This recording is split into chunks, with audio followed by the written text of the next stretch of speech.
যে এলাকার মা বোনরা দ্বীনের ব্যাপারে আগ্রহ পুরুষদের চাইতে কম না, বরং কোনো কোনো ক্ষেত্রে বেশি। কি বলেন এলাকাবাসী, কথা সত্য কি না? যাক, তাহলে আপনারাও সার্টিফিকেট দিলেন, আলহামদুলিল্লাহ। দ্বীনের ব্যাপারে আগ্রহ মা বোনদের এটা আজকে নতুন না, সবসময় আমাদের মা বোনরা তাদের অর্থ দিয়ে, কড়ি দিয়ে, তাদের আন্তরিকতা দিয়ে তারা সবসময় আল্লাহর দ্বীনকে ভালোবাসেন। এবং বিশেষ করে আমরা দেখেছি যে আমাদের আসুন্নাহ ফাউন্ডেশন মসজিদ কমপ্লেক্স করার জন্য যখন আমরা উদ্যোগ নিয়েছি, পুরুষদের চাইতে পরিমাণে, সংখ্যায় বা আকারে বেশি না হলেও অন্যান্য দিক থেকে আবেগে, ভালোবাসায় মহিলারা অনেক বেশি অংশগ্রহণ করেছেন। আল্লাহ তাআলা আমাদের মা বোনদেরকে আল্লাহর দ্বীনের জন্য কবুল করুন। আমাদের মা বোনদেরকে আল্লাহ রাব্বুল আলামিন আসিয়ার মতো, আল্লাহ তাআলা তাদেরকে আয়েশা রাদিয়াল্লাহু তাআলা আনহার মতো, আরো আল্লাহর যে সমস্ত নেককার বান্দিরা আছেন, মারিয়াম আলাইহিস সালাতু ওয়াস সালাম সহ আরো আল্লাহ তাআলার প্রিয় বান্দি যারা ছিলেন, তাদের মতো তাদের অনুসারী নেককার বান্দি হওয়ার তৌফিক দান করুন। আমাদের মা বোনরা যদি দিনদার হয়ে যায়, নেককার হয়ে যায়, আমাদের বাসাগুলো জান্নাতের টুকরা হয়ে যাবে ইনশাআল্লাহ। অতএব মা বোনদের মধ্যে দ্বীন যত বেশি আসবে, সংসারে শান্তি তত বেশি হবে। আল্লাহ রাব্বুল আলামিন আমাদের মা বোনদেরকে, আমাদের সবাইকে দ্বীনের বুঝ, দ্বীন সম্পর্কে সঠিক ধারণা বেশি থেকে বেশি অর্জন করার তৌফিক দান করুন।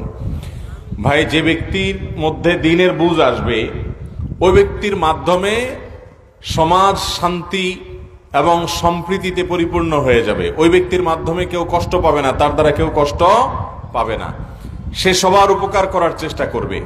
এই জন্য দিনদার মানুষ সমাজের জন্য বিশাল বড় একটা আল্লাহর পক্ষ থেকে নেয়ামত, যে কোনো সমাজের জন্য। অতএব দিনদার মানুষ যত বাড়বে তত আমাদের জন্য কল্যাণের। আপনার কোনো বন্ধু, আপনার কোনো আত্মীয়, আপনার কোনো পরিচিত মানুষ যদি আল্লাহর ভয় তার অন্তরে থাকে, তাহলে তার ব্যাপারে আপনার কোনো টেনশন নেই, কারণ সে আল্লাহকে নারাজ করে কোনো কিছু করবে না। আল্লাহ তাআলা আমাদের সবাইকে দিনদারিতা নসিব করুন, বলুন আমিন।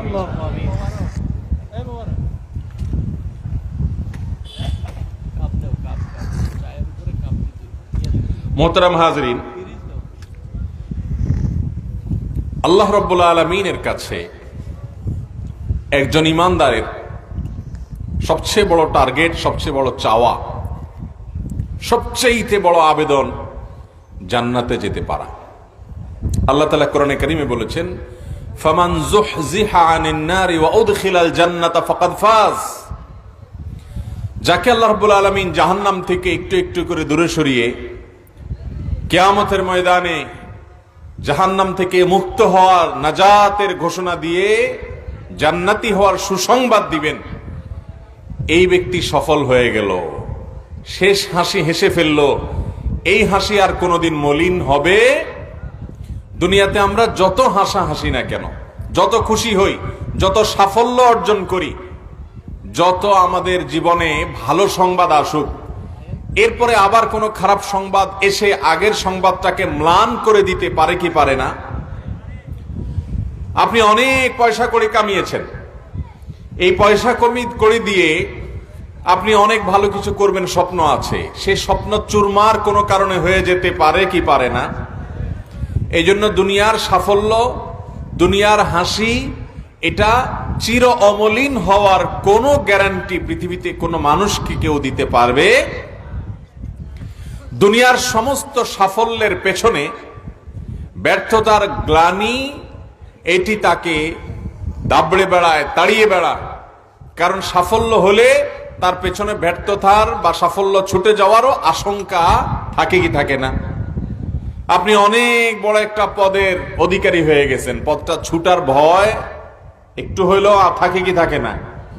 তো নিরঙ্কুশ সুখ বা শান্তি আল্লাহ তাআলা দুনিয়াতে আসলে রাখেন না। কিয়ামতের ময়দানে যেদিন আল্লাহ রাব্বুল আলামিন কোন মানুষকে নাম ধরে বলবেন, আল্লাহর ফেরেশতারা ঘোষণা দিবেন যে অমুকের ছেলে অমুক তার নেক আমলের পাল্লা ভারী হওয়ার কারণে, আল্লাহ তার প্রতি সন্তুষ্ট হওয়ার কারণে, তার আমলনামা পর্যালোচনা মূল্যায়ন করার পর আল্লাহ রাব্বুল আলামিনের আদালত ফয়সালা করেছে তাকে জান্নাতে দেওয়ার। এরপরে যে হাসি তার মুখে আসবে ভাইরা, সেই হাসি পৃথিবীতে বা সে কিয়ামতে আর কোনো দিন তার মুখ থেকে ছুটবে না। আল্লাহ তাআলা আমাদের সবাইকে জান্নাতুল ফেরদাউসে একত্রিত হওয়ার তৌফিক দান করুন। আজকের এই মাহফিলে আমরা যেরকম একত্র হয়েছি, ও আরশে আজিমের মালিক আপনি আমাদের ভুল ত্রুটি মাফ করে, গুনাহ খাতা মাফ করে, আমাদের টুটাফাটা ভাঙাচোরা আমলগুলো কবুল করে আমাদেরকে জান্নাতুল ফেরদাউসের আঙ্গিনা এভাবে একত্রিত হওয়ার তৌফিক দান করুন। মুহতারাম হাজিরিন, জান্নাতে এদিকে কথা অনেক শোনা যাচ্ছে, কিসের আওয়াজ এগুলা? বা এদিকে বাজার টাজার বসছে মনে হয়, একটু থামান তো। দেখছেন আল্লাহ নারাজ হয়ে কারেন্টে নিয়ে গেছে নাকি আল্লাহ জানে। ভাই আওয়াজ বন্ধ করতে হবে স্যারে, প্রচুর কথা হচ্ছে এখানে।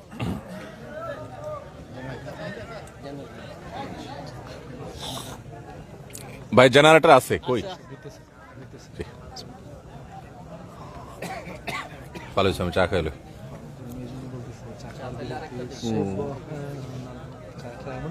টান সুবান নেবেন?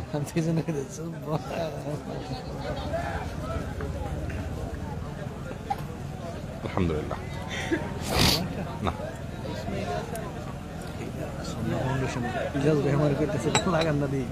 আমাদের কাঠটা লাগাই বললাম। হাই হাই, আলহামদুলিল্লাহ আলহামদুলিল্লাহ। বিসমিল্লাহ বিসমিল্লাহ। কই মাইক আসে নাই তো এখন। বিসমিল্লাহ। জি, তো ভাইরা আমার এবং পর্দার আলের মা বোনেরা, যেটা বলছিলাম যে জান্নাতুল ফেরদাউসে যাওয়া এটা ইমানদারের জীবনের সবচেয়ে বড় টার্গেট, সবচেয়ে বড় উদ্দেশ্য এবং লক্ষ্য, চূড়ান্ত লক্ষ্য হলো যে সব কিছু আমরা করি কেন? যাতে করে আল্লাহকে খুশি করে একটু কোথায় যেতে পারি? জান্নাতে। জান্নাতে যাওয়াই যেখানে সবচেয়ে বড় লক্ষ্য, সেখানে জান্নাতে যদি আমরা আমাদের প্রিয় নবীজি সাল্লাল্লাহু আলাইহি সাল্লামের আশেপাশে, তার ধারে কাছে জান্নাতে তার সান্নিধ্যে থাকতে পারি, তাহলে এর চাইতে বড় সৌভাগ্যের আর কিছু হতে পারে? আমরা আমাদের প্রিয় নবী সাল্লাল্লাহু আলাইহি সাল্লামকে দেখেছি? কেউ দেখি নাই। আল্লাহ রাব্বুল আলামিন কিয়ামতের ময়দানে তার দিদার, তার সাক্ষাৎ, তার নবীজির একান্ত সান্নিধ্য আমাদের প্রত্যেকটা মানুষকে নসিব করুন, বলুন আমিন। মুহতারাম হাজিরিন, আজ আমরা কিছু আমলের কথা আপনাদের সঙ্গে শেয়ার করব ইনশাআল্লাহ, যে আমলগুলোর মাধ্যমে শুধু জান্নাতে যাওয়া নয়, বরং জান্নাতে গিয়ে আল্লাহর হাবিব সাল্লাল্লাহু আলাইহি ওয়াসাল্লামের সান্নিধ্যে, তার কাছাকাছি, তার সাথে জান্নাতে থাকার তৌফিক নসিব হবে ইনশাআল্লাহ। মুহতারাম হাজিরিন, এরকম 7টি আমলের কথা কোরআন এবং হাদিসের আলোকে আমরা বলবো ইনশাআল্লাহ। প্রথম আমল হলো নবীজি সাল্লাল্লাহু আলাইহি ওয়াসাল্লামকে প্রাণের চাইতে বেশি ভালোবাসতে হবে এবং তার অনুকরণ অনুসরণ করতে হবে, তার নির্দেশনা মেনে চলতে হবে। যে নবী করিম সাল্লাল্লাহু আলাইহি ওয়াসাল্লামকে যত বেশি ভালোবাসবে, তার অনুকরণ অনুসরণ যত বেশি করবে, আল্লাহ রাব্বুল আলামিন তাকে নবী করিম সাল্লাল্লাহু আলাইহি ওয়াসাল্লামের কাছাকাছি জান্নাতে থাকার সৌভাগ্য দান করবেন ইনশাআল্লাহ। একজন সাহাবী নবী করিম সাল্লাল্লাহু আলাইহি ওয়াসাল্লামের কাছে এসে জিজ্ঞাসা করলেন, ইয়া রাসূলুল্লাহ, কিয়ামত কবে হবে? কিয়ামত কবে হবে? নবীজি সাল্লাল্লাহু আলাইহি ওয়াসাল্লাম বলেন, মাদা আদাত্তা লাহা, কিয়ামত কবে হবে এর উত্তর পরে নিও, আগে বলো তুমি কিয়ামতের জন্য কি প্রস্তুতি নিছো? কিয়ামত যখন হবে আল্লাহর সামনে পেশ করার মতো তোমার কাছে কি আছে? তখন সাহাবী বললেন, ইয়া রাসূলুল্লাহ, আমি এমন একজন মানুষ যে আমার আসলে তেমন কোনো আমল নাই, কিয়ামতে আল্লাহর কাছে নিবেদন করার মতো, উল্লেখ করার মতো তেমন কিছু নাই আমার কাছে। তবে একটা জিনিস আমার কাছে আছে, তা হলো আমি আল্লাহকে এবং তার রাসূলকে অনেক বেশি ভালোবাসি। এই আমলটা আমার মধ্যে আছে। আল্লাহ আমাকে এই জিনিসটা দিয়েছেন যে আমি আল্লাহ নবীকে, আল্লাহকে অনেক বেশি ভালোবাসি। তখন নবী করিম সাল্লাল্লাহু আলাইহি ওয়াসাল্লাম বলেছেন, আনতা মা মান আহবাবত, তুমি যাকে ভালোবাসো তুমি যাকে পছন্দ করো তুমি তার সাথেই থাকবে এবং তার সাথেই তুমি একত্রিত হবে। বর্ণনাকারী সাহাবী বলেন, নবী করিম সাল্লাল্লাহু আলাইহি সাল্লামের এই কথা শোনার পর আমরা এত আনন্দিত হয়েছি যে এছাড়া অন্য কোনো কথায়, অন্য কোনো কারণে আমরা আর কোনোদিন এত বেশি আনন্দিত হই নাই। কারণ ওই সাহাবী বলছেন যে আমি নবীজি সাল্লাল্লাহু আলাইহি সাল্লামকে ভালোবাসি, আবু বকর রাদিয়াল্লাহু তাআলা আনহুকে ভালোবাসি, ওমর রাদিয়াল্লাহু তাআলা আনহুকে ভালোবাসি, কিন্তু তাদের মতো অনুরূপ আমল আমি তো করতে পারি না, কিন্তু তাদেরকে ভালোবাসি, চেষ্টা করি তাদের অনুকরণ করার। আর এর বিনিময়ে যদি জান্নাত শুধু নয় বরং জান্নাতে তাদের কাছাকাছি থাকা যায় তাহলে এটা তো সোনার উপর সোহাগা। এই জন্য আমরা নবীজি সাল্লাল্লাহু আলাইহি সাল্লামের এই সুসংবাদ শুনে এত খুশি হয়েছি, অন্য কোন সংবাদে আমরা এত খুশি কখনো হই নাই। মুহতারাম হাজরিন, তাহলে নবী করিম সাল্লাল্লাহু আলাইহি সাল্লামের ভালোবাসা যার মধ্যে যত বেশি হবে আল্লাহ রাব্বুল আলামিন তাকে নবী করিম সাল্লাল্লাহু আলাইহি সাল্লামের তত নৈকট্য অর্জন করে জান্নাতে তার কাছাকাছি থাকার তৌফিক দান করবেন ইনশাআল্লাহ। অন্য একটা হাদিস আছে, যে হাদিসে নবী করিম সাল্লাল্লাহু আলাইহি ওয়াসাল্লাম বলেছেন তার সাথে জান্নাতে থাকার জন্য যখন তাকে প্রশ্ন করা হয়েছে এ বিষয়ে নবী আলাইহিস সালাতু ওয়াস সালাম তিনি বলেছেন যে ব্যক্তি যত বেশি আমার অনুকরণ করবে, আমার অনুসরণ করবে, নবীজি সাল্লাল্লাহু আলাইহি সাল্লামের সুন্নাহকে মেনে চলবে, তার কদম বকদম চলার চেষ্টা করবে, তার পদঙ্ক অনুসরণ করবে, আল্লাহ রাব্বুল আলামিন তাকে নবীজি সাল্লাল্লাহু আলাইহি সাল্লামের সাথে জান্নাতে থাকার তৌফিক দিবেন। তাকে আল্লাহ যে মর্যাদা দিবেন হুবহু সে মর্যাদা হয়তো হাসিল হবে না, কারণ তাকে আল্লাহ যে মর্যাদা দিবেন এটার কারোর হবে না, কিন্তু তার কাছাকাছি থাকার, তার সান্নিধ্যে থাকার, তার নৈকট্যে থাকার তৌফিক হবে ইনশাআল্লাহ। তাহলে ভাইরা আমার, মুরাফাকাতুন নবী সাল্লাল্লাহু আলাইহি সাল্লাম ফিল জান্নাহ বা নবী করিম সাল্লাল্লাহু আলাইহি সাল্লামের কাছাকাছি জান্নাতে থাকার জন্য অন্যতম এবং প্রধান আমল হলো নবীকে সাল্লাল্লাহু আলাইহি সাল্লামকে ভালোবাসা, আর ভালোবাসার দাবি হলো তার অনুকরণ অনুসরণ করা। ভালোবাসি শুধু মুখে বললে হবে না, অনুসরণ করতে হবে। ভালোবাসার প্রমাণ কি? অনুকরণ এবং অনুসরণ করা। আমাদের অনেক ভাইরা বলেন যে ভালোবাসার আবার প্রমাণ লাগে নাকি? নবীজি সাল্লাল্লাহু আলাইহি সাল্লামকে ভালোবাসবো, আবার কিসের দলিল লাগবে?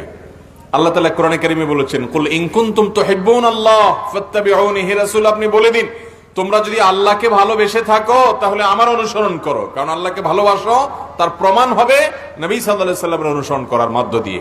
তাইলে ভালোবাসারও প্রমাণ লাগবে কি লাগবে না?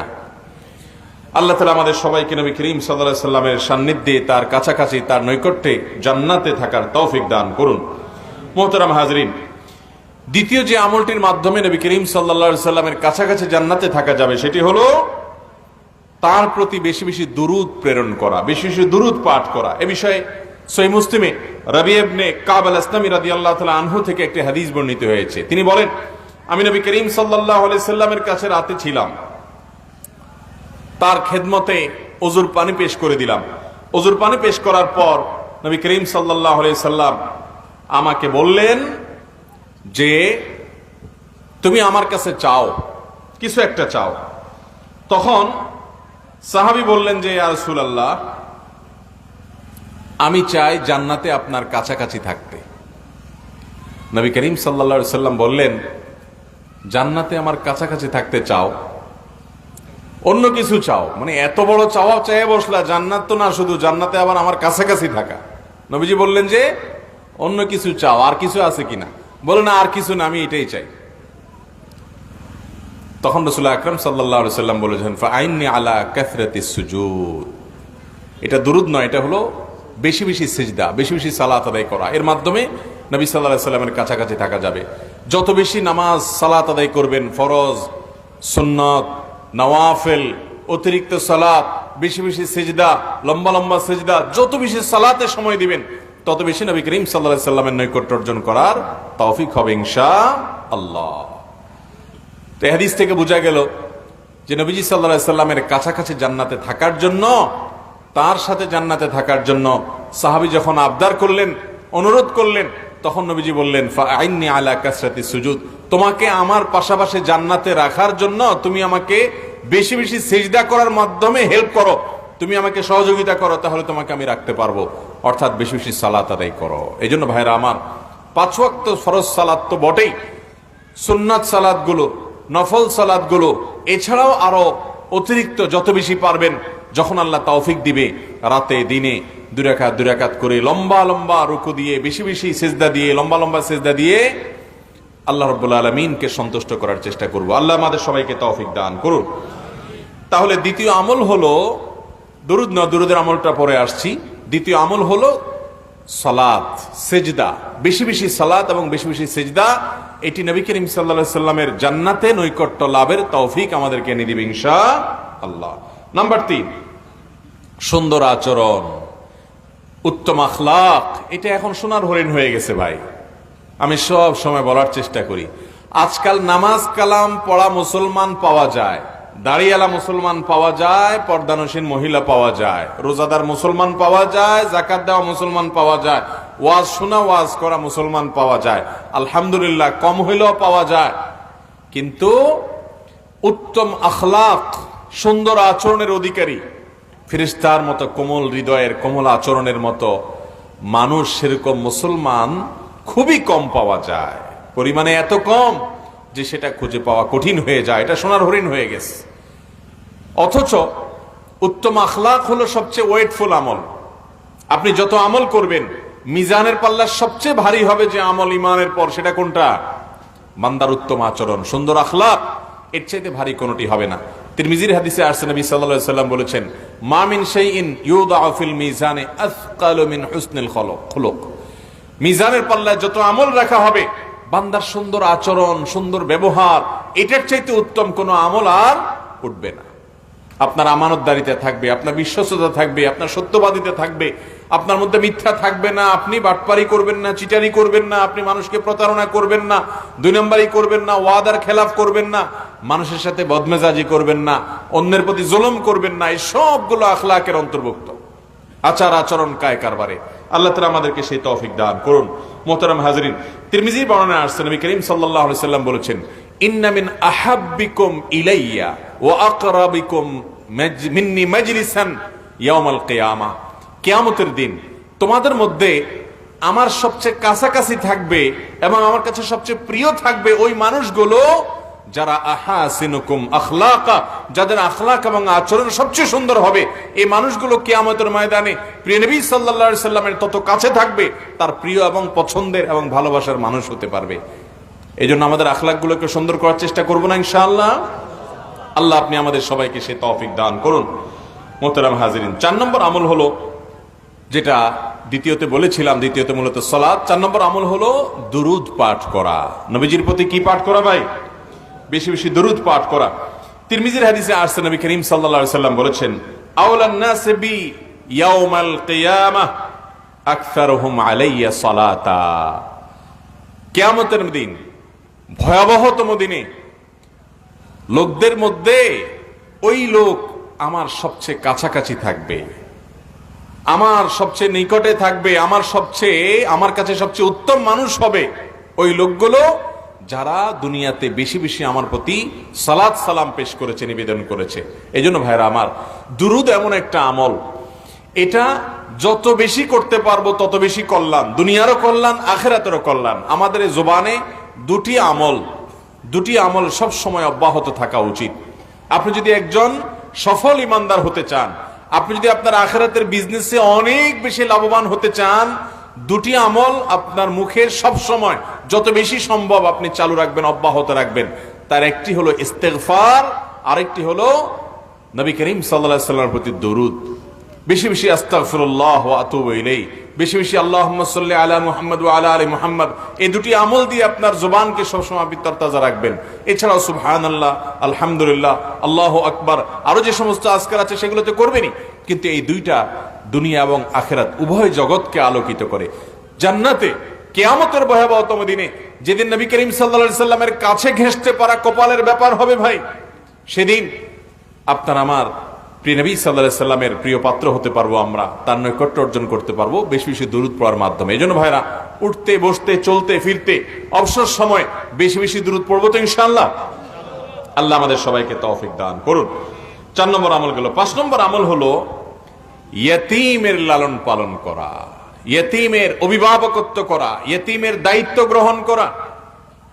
নবী করিম সাল্লাল্লাহু আলাইহি সাল্লাম বলেছেন, বুখারী মুসলিম এক যুগে বর্ণনা করেছে, আরো বিভিন্ন হাদিসের কিতাবে বর্ণিত হয়েছে, আনা ওয়া কাফিলুল ইয়াতীম কাহাতাইন ফিল জান্নাহ।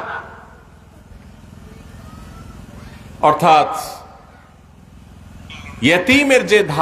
ইয়েতিমের যে অভিভাবকত্ব করেছে, ইয়েতিমের যে দায়িত্ব গ্রহণ করেছে, এই ইয়েতিমের দায়িত্ব গ্রহণ করা মানুষ, ইয়েতিমের অভিভাবকত্ব করা মানুষ, ইয়েতিমের ক্ষয় খরচ দেওয়ার দায়িত্ব নিছে, যে ইয়েতিম বড় হওয়া পর্যন্ত আমি দায়িত্ব নিলাম, এই অভিভাবকত্বের দায়িত্ব নেওয়া মানুষ, নবীজি সাল্লাল্লাহু আলাইহি সাল্লাম বলেছেন, সে আর আমি জান্নাতে এই দুই আঙ্গুলের মতো থাকবো।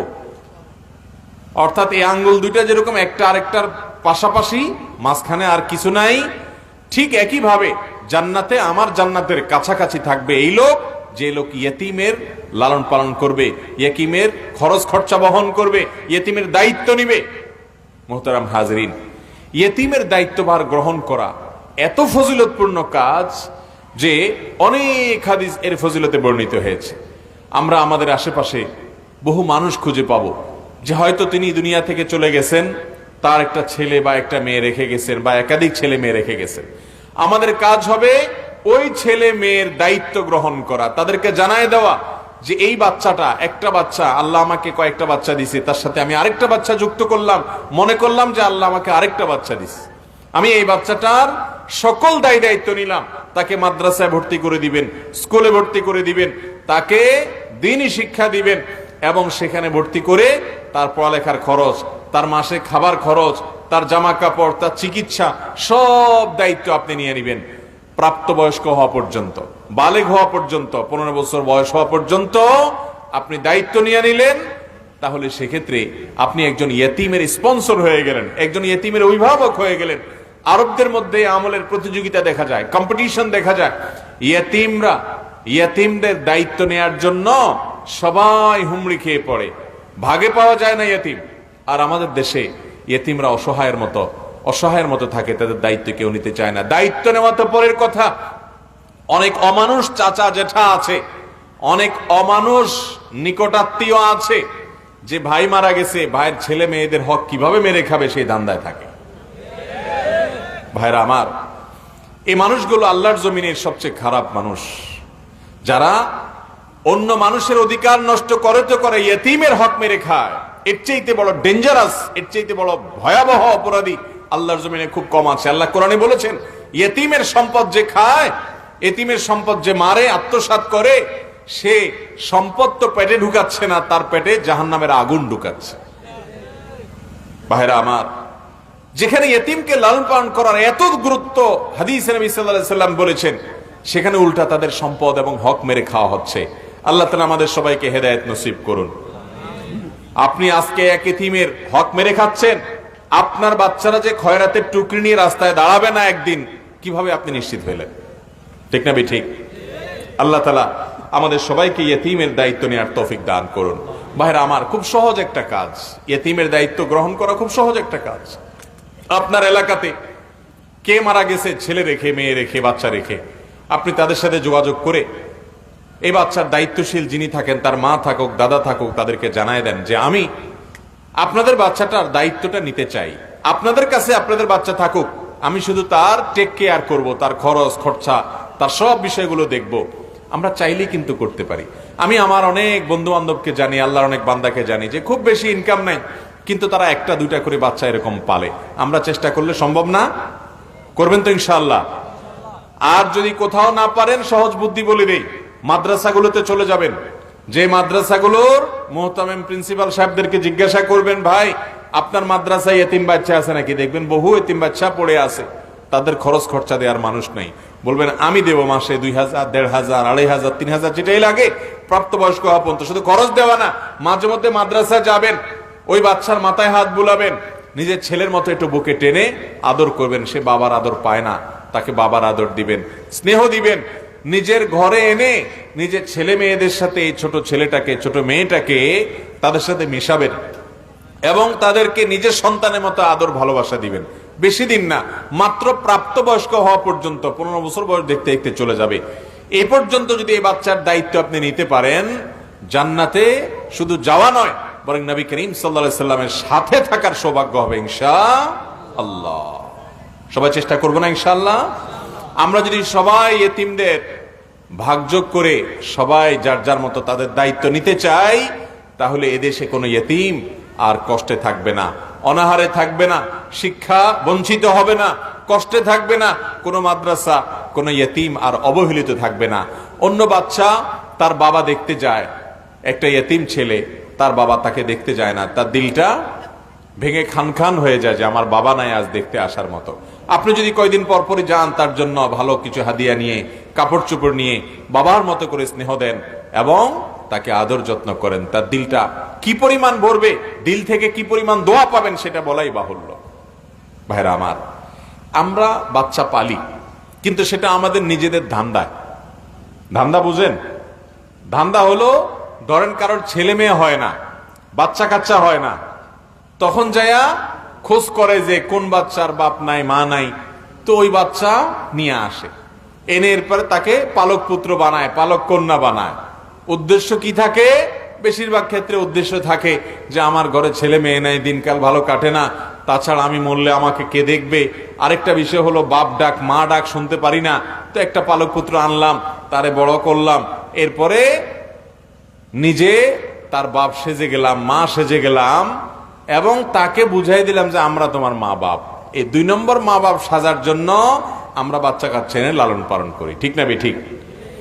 এই লালন পালন করলে কিন্তু এই মর্যাদা পাওয়া যাবে না।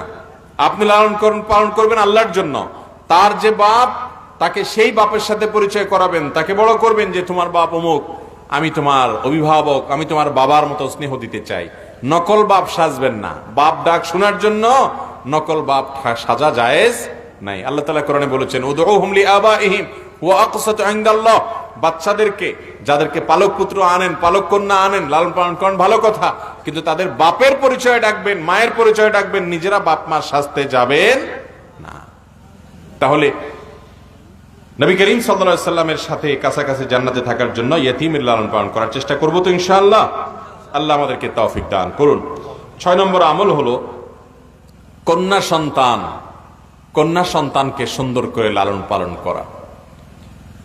কন্যা সন্তানকে যদি আপনি লালন পালন করেন, 2 জন কমপক্ষে, আল্লাহ কাউকে 2 জন মেয়ে সন্তান দিয়েছেন, কন্যা সন্তান দিয়েছেন, এই মেয়েদেরকে ভালো করে লালন পালন করলেন, শিক্ষা দীক্ষা দিলেন, দ্বীনি তারবিয়ত দিলেন এবং উত্তম পাত্রস্থ করে দিলেন, এ পর্যন্ত আপনি দায়িত্ব পালন করলেন। অথবা কোন কোন বর্ণনা আসছে শুধু মেয়ে না, কন্যা না, বোনও যদি হয়, আপনার আল্লাহ 2টা বোন দিয়েছে, আপনি বড় ভাই হিসাবে এই বোনগুলোকে লালন পালন করে, শিক্ষা দিয়ে, তারবিয়ত দিয়ে, ভরণ পোষণ দিয়ে, আদর স্নেহ ভালোবাসা দিয়ে বড় করে উত্তম জায়গায় পাত্রস্থ করে দিলেন। নবী করিম সাল্লাল্লাহু আলাইহি সাল্লাম এই ব্যক্তি সম্পর্কে কি বলেছে জানেন? সহিহ মুসলিমের হাদিসে আসছে, তিনি বলেছেন, মান আলা জারিয়াতাইনি হাত্তা তাবলুগা, যে ব্যক্তি 2টি মেয়েকে লালন পালন করবে বালেগ হওয়া পর্যন্ত, প্রাপ্তবয়স্ক হওয়া পর্যন্ত, যা ইয়াউমাল কিয়ামাতি আনা ওয়া হুয়া, এভাবে নবী যদি আঙ্গুল এক্ষেত্রেও তুলে দেখিয়েছেন, কিয়ামতের ময়দানে সে আসবে, আমি এবং সে এই 2 আঙ্গুলের মতো কাছাকাছি থাকবো। তাহলে যারা মেয়ের বাপ তারা খুশি না বেজার? এখনো আমাদের সমাজে এরকম অনেক জাহেল মানুষ আছে, অনেক নামধারী মুসলমান আছে যে মেয়ে একটার বেশি 2টা হলে মন খারাপ হয়ে যায়, আছে না নাই? আল্লাহ তাআলা কোরআনে কারীমে এই মানুষগুলোর ভৎসনা করেছেন যে কিছু মানুষ আছে, যখন তাদেরকে সুসংবাদ দেয়া হয় মেয়ে সন্তান হয়েছে, তখন জল্লা ওয়াজহুহু মুসওয়াদ্দাম ওয়া হুয়া কাযীম, মুখটা কালো হয়ে যায়। যে জিজ্ঞেস করে, ভাই আপনার না বাচ্চা কাচ্চা হওয়ার ছিল, কি হয়েছে? বলে যে 3 নম্বর মেয়ে হয়েছে। আস্তে করে বলে, কয় নম্বর মেয়ে হয়েছে? 3 নম্বর, মানে 3 নম্বরটাও মেয়ে হয়েছে, ছেলে আমার হলো না। ভাইরা আমার, আমি একটা কথা প্রায় সময় বলার চেষ্টা করি, যদি কেউ 1/2 ডজন ছেলের বাপ হয়, 1/2 ডজন ছেলের মা হয়, 1/2 ডজন না, 1 ডজনের যদি বাপ মা হয়ে গেলেন, তো এর জন্য কোরআন হাদিসে কোনো ফজিলতের কথা আছে বলে আমার জানা নাই। কথা কি বুঝাতে পারছি? কিন্তু 2 জন মেয়ে সন্তানের যদি বাপ বা মা হন এবং তাদেরকে সঠিকভাবে লালন পালন করে, তারবিয়ত দিয়ে, তাদেরকে দ্বীনমুখী করে, তাদেরকে প্রাপ্তবয়স্ক হওয়া পর্যন্ত আপনি যদি নিয়ে যান, এরপরে উপযুক্ত পাত্রস্থ করে দেন, তো নবী করিম সাল্লাল্লাহু আলাইহি সাল্লাম বলেছেন, আমি ওই মেয়ের বাপ, মেয়ের মা জান্নাতে এরকম কাছাকাছি থাকবো ইনশাআল্লাহ। ভাইরা আমার, আমাদের কন্যা সন্তানদের প্রতি আমাদের বিশেষ কেয়ার থাকতে হবে, সেজন্য যে তাদেরকে দিনমুখী করতে হবে, তাদেরকে তরবিয়ত দিতে হবে। তারা যদি দিনমুখী হয়, সন্তান সন্ততি নেককার হবে, প্রজন্ম ভালো আসবে, তারা তাদের সন্তানকে দিন শিখাবে এবং আমার আখিরাতে আমার নেক আমলে সেটি যুক্ত হবে ইনশাআল্লাহ। তাহলে কন্যা সন্তান লালন পালন করা, এটাও নবী সাল্লাল্লাহু আলাইহি সাল্লামের সাথে জান্নাতের কাছাকাছি থাকার সৌভাগ্য এনে দিবে ইনশাআল্লাহ। 7 নম্বর এবং সর্বশেষ হলো দোয়া করা আল্লাহর কাছে। আল্লাহর কাছে বিশেষভাবে দোয়া করা, আল্লাহ তোমার নবীর সাথে, তোমার রাসূলের সাথে তার কাছাকাছি আমাকে জান্নাতে থাকার তৌফিক দিও। এটা গুরুত্বপূর্ণ একটা দোয়া ভাই। নবী করিম সাল্লাল্লাহু আলাইহি সাল্লাম একবার দোয়া করতে বলেছেন। আবু বকর সিদ্দিক রাদিয়াল্লাহু তাআলা আনহু দোয়া করেছেন, আল্লাহুম্মা ইন্নী আসআলুকা ঈমানান লা ইয়ারতাদ। আল্লাহ, আপনার কাছে এমন ঈমান চাই যে ঈমান আমার থেকে আর টলে যাবে না, যে ঈমান থেকে আমি আর মুরতাদ হব না, সরে যাব না। ওয়া নাঈমান লা ইয়ানফাদ, এবং এমন নেয়ামত চাই যে নেয়ামত আর আমার কাছ থেকে ছুটে যাবে না। ওয়া মুরাফাকাতা মুহাম্মাদিন সাল্লাল্লাহু আলাইহি ওয়াসাল্লাম ফি আ'লা জান্নাতিল খুলদ, এবং জান্নাতুল খুলদে মুহাম্মদ সাল্লাল্লাহু আলাইহি সাল্লামের সান্নিধ্য চাই, আমি তার নৈকট্য চাই, তার কাছাকাছি থাকতে চাই। ওমর রাদিয়াল্লাহু তাআলা আনহু এই দোয়া শুনে উনি বললেন যে কোন ভালো কাজে আমি আমার ভাই আবু বকরের সাথে প্রতিযোগিতা করে তার আগে করতে পারলাম না, সবকিছু ভালোগুলো উনিই আগে করেন। অর্থাৎ তিনিও আগ্রহী হয়ে এই দোয়া করলেন এবং এই দোয়ার জন্য লালায়িত হলেন যে নবীজির সাথে জান্নাতে থাকার। আমরা দোয়া করব না ইনশাআল্লাহ? যখন আল্লাহর কাছে বিভিন্ন জিনিস চাইবেন, জান্নাত তো চাইবেনই, এর পাশাপাশি এটাও চাইবেন, আল্লাহুম্মা ইন্নী আসআলুকা মুরাফাকাতা নাবিয়্যিকা ফি আ'লা জান্নাতিল খুলদ। আল্লাহ, আপনার নবীজির সাথে জান্নাতের উচ্চ মাকামে, তার কাছাকাছি আমি যেন থাকতে পারি, সেই সৌভাগ্য আমাদেরকে নসিব করুন। আল্লাহ তাআলা আমাদের সবাইকে নবীজি সাল্লাল্লাহু আলাইহি সাল্লামের সান্নিধ্য জান্নাতে অর্জন করার তৌফিক দান করুন। ভাইরা আমার, 7টি আমলের কথা আমি আবারও বলে দিচ্ছি। নাম্বার 1, নবী করিম সাল্লাল্লাহু আলাইহি সাল্লামকে মহব্বত করা, ভালোবাসা এবং তার আনুগত্য করা, তার অনুসরণ করা, তার অনুসরণ, অনুকরণ, তার সুন্নতের অন্ধ অনুকরণ যেটাকে বলা হয়, এটা তখনই সম্ভব হবে যখন তার প্রতি ভালোবাসা সবচাইতে বেশি থাকবে। তাহলে নবীজির প্রতি ভালোবাসা এবং তার অনুকরণ, এটি তার কাছাকাছি থাকার জান্নাতে এর একটি কারণ। নাম্বার 2, নবী করিম সাল্লাল্লাহু আলাইহি সাল্লামের কাছাকাছি জান্নাতে থাকার জন্য বেশি বেশি সালাত আদায় করতে হবে, সেজদা বেশি বেশি করে দিতে হবে। যত বেশি সেজদা দিবেন, যত বেশি সালাত আদায় করবেন, তার তত বেশি নবীজি সাল্লাল্লাহু আলাইহি সাল্লামের কাছাকাছি থাকার তো সৌভাগ্য হবে। নাম্বার 3, আচরণ সুন্দর করা, আখলাক ভালো করা। আচরণ মানে শুধুমাত্র মুখের ব্যবহার না, আচরণ মানে অনেক কিছু। মানুষের হক নষ্ট করলেন না, কাউকে গালমন্দ করলেন না, মুখ খারাপ করলেন না, মিথ্যা কথা বললেন না, সত্য কথা বললেন, নম্র আচরণ করলেন, বদমেজাজ দেখাইলেন না, কারোর প্রতি জুলুম করলেন না, কারোর আর্থিক বা অন্য কোনো ধরনের হক মানলেন না। এরকম যতভাবে মানুষের সকল অধিকার আছে এটা সংরক্ষণ করলেন। পাশাপাশি আমানতদারিতে রাখলেন, আপনার মধ্যে খেয়ানত করলেন না, এবং মানুষের সাথে মুস্কি হেসে কথা বললেন, বিনম্র আচরণ করলেন, রুক্ষ রূঢ় আচরণ করলেন না। এটা যার মধ্যে যত বেশি হবে, নবী করিম সাল্লাল্লাহু আলাইহি সাল্লামের কাছাকাছি জান্নাতে থাকার তৌফিক তত বেশি হবে। এবং 4 নম্বর হলো ভাইরা আমার, নবী সাল্লাল্লাহু আলাইহি সাল্লামের প্রতি দুরূদ পাঠ করা। যত বেশি দুরূদ পাঠ করা যাবে মুহাব্বতের সাথে, তত বেশি নবীজি সাল্লাল্লাহু আলাইহি সাল্লামের কাছাকাছি জান্নাতে থাকা যাবে ইনশাআল্লাহ। 5 নম্বর আমল হলো ইয়েতিমের লালন পালন করা, ইয়েতিমের দায়িত্বভার গ্রহণ করা, ইয়েতিমের অভিভাবকত্ব করা। বাপ ডাক মা ডাক শুনবো অথবা আমারে পরে দেখাশোনা করবে, এই ধান্দা না। ধান্দা হবে নবীজির সাথে জান্নাতে থাকা, ধান্দা হবে আল্লাহকে খুশি করা, অন্য কারোর কাছ থেকে বাহবা পাওয়া নয়। এমনকি এই ছেলে বড় হয়ে আমাকে, এই মেয়ে বড় হয়ে আমাকে লালন পালন করে খাওয়াবে, উপার্জন করে খাওয়াবে, সে আশাও থাকবে না আমি আল্লাহর জন্য পেলে দিব। সে তার মায়ের জন্য করবে, সে তার অন্যান্য রক্ত সম্পর্কে আত্মীয়ের জন্য করবে, আমার কিছু করার দরকার নাই, আমি শুধু আল্লাহর জন্য তাকে লালন পালন করে দিব, স্নেহ মমতা দিব। এটি নবীজি সাল্লাল্লাহু আলাইহি সাল্লামের পাশাপাশি জান্নাতে থাকার সৌভাগ্য এনে দিবে।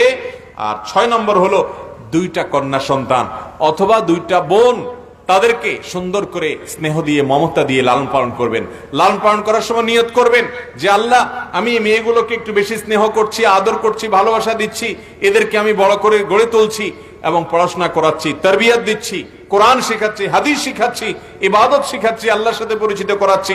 আমার একমাত্র উদ্দেশ্য আল্লাহ, এর মাধ্যমে তুমি আমাকে তোমার নবীজির কাছাকাছি থাকার তৌফিক দিও। আল্লাহ যাদেরকে কন্যা সন্তানের বাবা হওয়ার তৌফিক দিয়েছেন, কন্যা সন্তান না থাকলে বোন, তাদেরকে লালন পালন করে আমরা এই সৌভাগ্য অর্জন করতে পারি। এবং সর্বশেষ 7 নম্বর আমল যেটি, তা হলো দোয়া করা। বেশি বেশি আল্লাহ তাআলার কাছে দোয়া করবেন। আবু বকর রাদিয়াল্লাহু তাআলা দোয়াটাই করতে পারেন হুবহু, আল্লাহুম্মা ইন্নী আসআলুকা ঈমানান লা ইয়ারতাদ ওয়া নাঈমান লা ইয়ানফাদ ওয়া মুরাফাকাতা মুহাম্মাদিন সাল্লাল্লাহু আলাইহি ওয়াসাল্লাম ফি আলা জান্নাতিল খুলদ। আল্লাহ, আপনার কাছে এমন ঈমান চাই যে ঈমান থেকে আমার কখনো মুরতাদ হতে হবে না, আমি হেদায়েত থেকে যেন টলে না যাই, এরকম অটল অবিচল ঈমান চাই। আল্লাহুম্মা ইন্নী আসআলুকা ঈমানান লা ইয়ারতাদ ওয়া নাঈমান লা ইয়ানফাদ, এমন নিয়ামত দিও আল্লাহ যে নিয়ামত আমার থেকে ছিনায় নিবা না তুমি আর। ওয়া মুরাফাকাতা নবিয়্যিন ওয়া মুরাফাকাতা মুহাম্মাদিন সাল্লাল্লাহু আলাইহি ওয়াসাল্লাম ফি আলা জান্নাতিল খুলদ, আর আপনার নবী মুহাম্মদ সাল্লাল্লাহু আলাইহি ওয়াসাল্লামের সাথে জান্নাতে যেন আমি থাকতে পারি। বেশি বেশি দোয়া করব না ইনশাআল্লাহ। আল্লাহ তাআলা আমাদের সবাইকে এই 7 আমল, আরো যত আমল আছে, এই সব আমল বেশি থেকে বেশি করার তৌফিক দান করুন। নবীজি সাল্লাল্লাহু আলাইহি ওয়াসাল্লামের সাথে জান্নাতে তার কাছাকাছি এবং তার সান্নিধ্যে থাকার তৌফিক দান করুন। হাদা ওয়া সাল্লি ওয়া সাল্লিমু আলা নবিয়িনা মুহাম্মদ ওয়া জাযাকুমুল্লাহু খায়রা। জি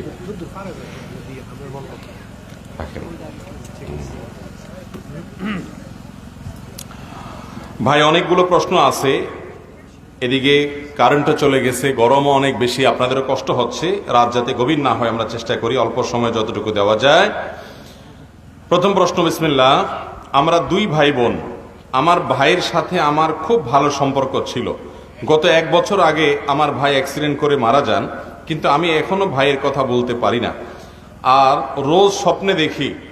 এখন আমি কোন আমল করলে আমার ভাই উপকৃত হবে, আমিও সবর করতে পারবো? আমার ভাইও খুব ভক্ত ছিল আপনার। ভাই, আমরা দোয়া করি এই ভাইয়ের জন্য যিনি তার মৃত ভাইয়ের জন্য দোয়া চেয়েছেন। আমরা সবাই দোয়া করি আল্লাহ তাআলা তার ভাইকে সমস্ত ভুল ত্রুটি ক্ষমা করে জান্নাতের মেহমান হিসেবে কবুল করুন। আমাদের যে সমস্ত আত্মীয় স্বজন, বাবা মা, ভাই বোন, নিকট আত্মীয়, শ্বশুর শাশুড়ি, অনেকে আপনজনকে হারিয়েছি আমরা। আল্লাহ তাআলা আমাদের সবার মুর্দাদেরকে মাফ করে দিন। মুসলমানদের সকল মৃত মানুষদেরকে আল্লাহ তাআলা মাফ করে দিন। এর পাশাপাশি বলবো ভাই, আমাদের প্রিয়জনরা দুনিয়া থেকে চলে গেলে আমাদের কষ্ট হয়। এই কষ্টটা যার হয় সে ছাড়া পৃথিবীতে কেউ আসলে অনুভব করতে পারে না। তো এই কষ্টের কারণে আমরা অধৈর্য হব না, সবর করব। কারণ ইন্না লিল্লাহি ওয়া ইন্না ইলাইহি রাজিউন, আমরা সবাই কার অধীনস্থ? আল্লাহর। আর আমাদের সবাইকে যেতে হবে কার কাছে? আল্লাহর কাছে। কেউ আগে যাবে আর কেউ পরে যাবে। হ্যাঁ, হাম সব মুসাফির হ্যায়, ওহি আখির ঠিকানা, কুই আগে রওয়ানা হ্যায়, কুই পিছে পিছে রওয়ানা। আরে আমরা সবাই দুনিয়াতে ভাই মুসাফির। এখান থেকে একজন একজন করে সবাই চলে যাব, কেউ আগে যাবে কেউ পরে যাবে। অতএব নিজেকে সান্ত্বনা দিতে হবে। আর মৃত মানুষের জন্য আমরা যে আমলগুলো করব, এর মধ্যে সবচেয়ে বড় এবং গুরুত্বপূর্ণ আমল হলো দোয়া। ভাই, চোখের পানি ফেলা, আল্লাহর কাছে কান্নাকাটি করা, দোয়া করা। আল্লাহ, আপনি আমার ভাইকে মাফ করে দিন। আল্লাহ, আমার ভাইকে আপনি জান্নাতের ফেরদাউসের মেহমান হিসেবে কবুল করেন। আল্লাহ তাকে জান্নাত দেন, তাকে নাজাত দেন। বেশি বেশি দোয়া করবেন। তার পক্ষ থেকে দান দক্ষিণা করবেন, সাদকায়ে জারিয়া করবেন। তার পক্ষ থেকে হজ উমরা করার তৌফিক থাকলে সেটা করবেন। তার পক্ষ থেকে আপনি সিয়ামও পালন করবেন, কোন মুসলিমের হাদিস এবং আরবী হাদিস দ্বারা সেটি প্রমাণিত। তার পক্ষ থেকে কুরবানি করতে পারবেন। যে আমলগুলো মৃত ব্যক্তির তরফ থেকে করা যায়, সে আমলগুলো তার তরফ থেকে বেশি বেশি করে করবেন। আল্লাহ তাআলা তৌফিক দান করুন। এরপরে প্রশ্ন হলো, আখিরাতে আমাদের নবী করিম সাল্লাল্লাহু আলাইহি সাল্লামের সুপারিশ কি লাগবেই? ভাই, নবী করিম সাল্লাল্লাহু আলাইহি সাল্লামের সুপারিশ ছাড়া আমাদের উপায় কি আছে বলেন? বিশেষ করে আমরা যারা নিজেদেরকে ইমানদার দাবি করি, অথচ আমাদের দ্বারা অনেক গুনাহের কাজ হয়, অনেক কবিরা গুনাহ হয়। আমরা হয়তো আল্লাহর কাছে মাফ চাই, কিন্তু মাফ হয়েছে কিনা আমরা তো জানি না। এগুলোর জন্য আল্লাহ রাব্বুল আলামিনের কাছে কিয়ামতের ময়দানে মাগফিরাতের জন্য নবী করিম সাল্লাল্লাহু আলাইহি সাল্লামের সুপারিশ হলো আমাদের অনেক বড় একটা ভরসার জায়গা। যে তিনি যদি আল্লাহর কাছে সুপারিশ করেন, তার সুপারিশ আল্লাহ তাআলা ফিরিয়ে দিবেন না, তার সুপারিশ আল্লাহ গ্রহণ করবেন। এই জন্য নবীর সুপারিশ ছাড়া তো উপায় থাকতে পারে না। তার সুপারিশের কাঙ্গাল তো ইমানদারকে অবশ্যই থাকতে হবে। নবী করিম সাল্লাল্লাহু আলাইহি সাল্লামের সুপারিশ কিভাবে লাভ করবেন, কি আমল করলে লাভ করবেন? নাম্বার 1, ঈমান থাকলে।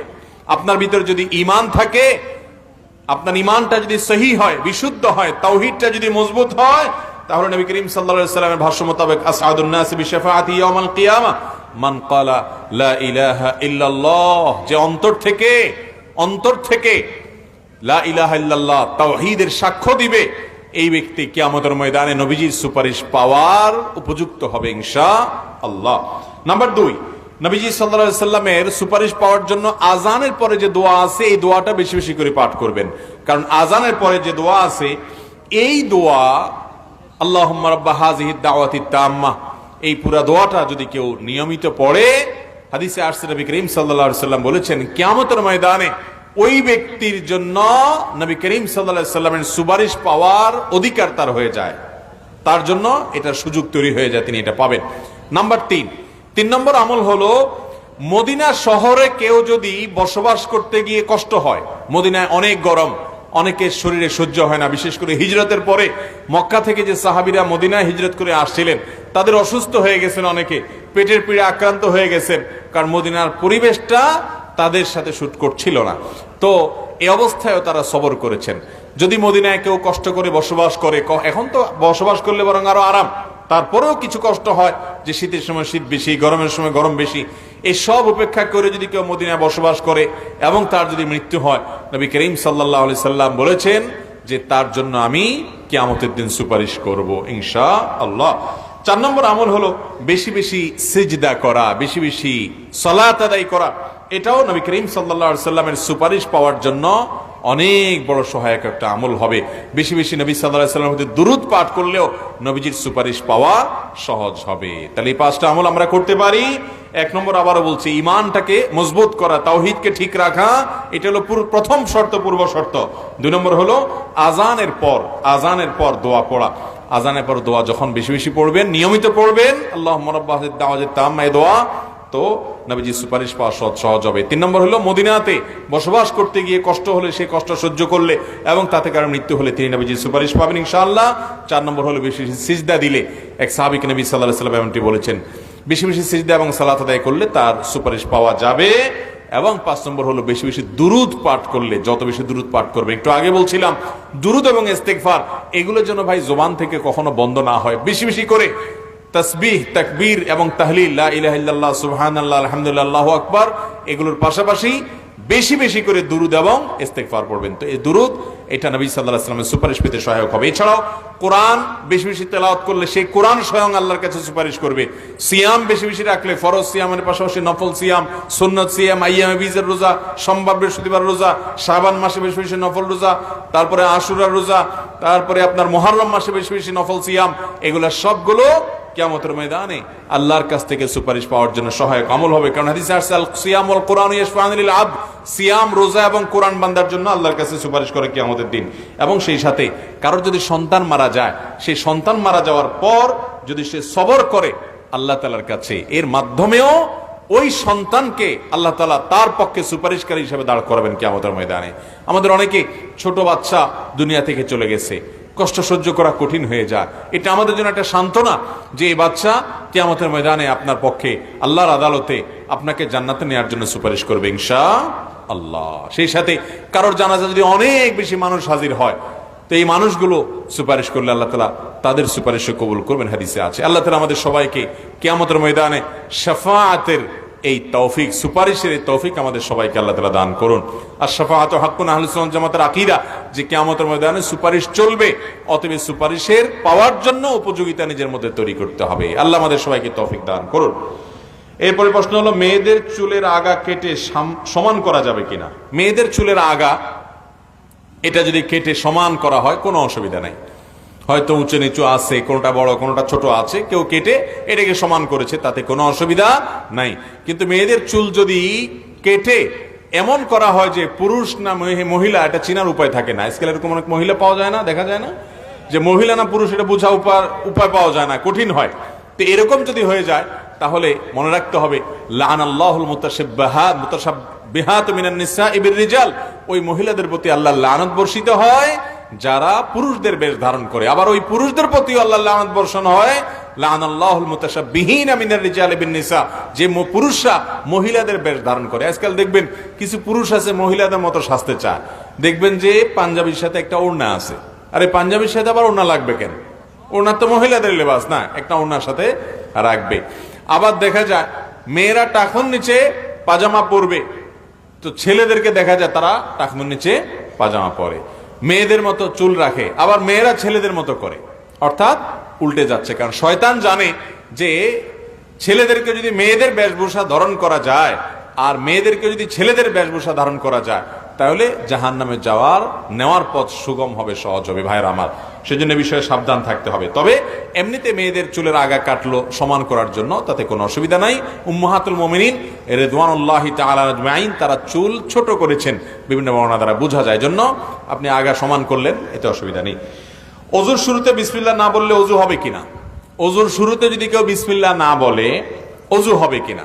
অনেক ইমামদের মতে ওযু হবে না, কারণ হাদিসে আসছে লা উযু লিমান লাম ইউসাম্মিল্লাহ আও কামা ওয়ারাদা ফিল হাদিস, যে ব্যক্তি ওযুর শুরুতে বিসমিল্লাহ বলবে না তার ওযু হবে না। তবে এটা না বিশুদ্ধ মত। বিশুদ্ধ মত হলো, বেশিরভাগ ফুকাহা কেরামের মত হলো যে বিসমিল্লাহ না বললে ওযু হয়ে যাবে, কিন্তু অপূর্ণাঙ্গ থাকবে। আমাদের অনেকেই আছে যে আলাপ সালাপ করতে করতে, গল্পগুজব করতে করতে ওযু শুরু করছে, অথবা অন্য ধান্দা মাথা রাখতে রাখতে ওযু শুরু করছে, বিসমিল্লাহ বলার খবর নাই। প্রতিটা ভালো কাজে বিসমিল্লাহ লাগবে, সেখানে ওযুর মতো একটা ইবাদত, এটা বিসমিল্লাহ ছাড়া কিভাবে শুরু করার চিন্তা করতে পারেন। এজন্য অপূর্ণতা থাকবে বিসমিল্লাহ বললে, যদিও ওযু হয়ে যাবে। মহিলারা রাতে চুল ছেড়ে ঘুমালে জিনে আসর করে, এটা কি সত্য? এই প্রশ্ন আরো এক জায়গায় দেখছি মানুষ করেছে। তার মানে আমাদের দেশে কুসংস্কার আছে যে মহিলারা রাতে চুল ছেড়ে ঘুমালে নাকি জিনে আসর করে। আমি বলি যে ভাই, যত ফতোয়াবাজি আছে, উল্টাপাল্টা ভুলভাল ফতোয়া, সব মহিলাদের উপরে বেশিরভাগ মানুষ প্রয়োগ করে। কেন? পুরুষের ব্যাপারে বলতে পারেন না যে পুরুষ মাথায় টুপি না দিয়ে ঘুমাইলে শয়তানে বেশি ধরে এরে? ওইটা বলতে পারেন না? বানোয়াট মাসালা যদি বলতেই হয়, তো পুরুষের ব্যাপারে বানোয়াট মাসালা তো পাওয়া যায় না কেন? সব মহিলাদের ব্যাপারে। যাই হোক, এটা ভিত্তিহীন এবং ভুয়া কথা, কুসংস্কারাচ্ছন্ন বিশ্বাস। একজন নারী তিনি রাতে শোয়ার সময় চুল বেঁধে ঘুমাবেন নাকি চুল ছেড়ে ঘুমাবেন, এটা তার ব্যাপার। শরীয়ত এক্ষেত্রে কোনো বাধ্যবাধকতা রাখে নাই। তিনি চুল ছেড়েও ঘুমাইতে পারেন, চুল বেঁধেও ঘুমাইতে পারেন, এর সাথে শয়তানের আসরের কোনো সম্পর্ক নাই। এরপর প্রশ্ন হলো, সুদের ভয়াবহতা নিয়ে কিছু বলুন। ভাই, সুদের ভয়াবহতা কি বলবো? শুধু একটা কথা বললেই যথেষ্ট। আল্লাহর জমিনে যত হারাম আছে, যত হারাম, কুকুরের গোশত খাওয়া হালাল না হারাম? শুকরের গোশত, মদ, মরা পশু সব হারাম না? যত হারামের তালিকা আছে, এর মধ্যে সবচেয়ে ডেঞ্জারাস এবং ভয়াবহ হারাম এটা হলো সুদ।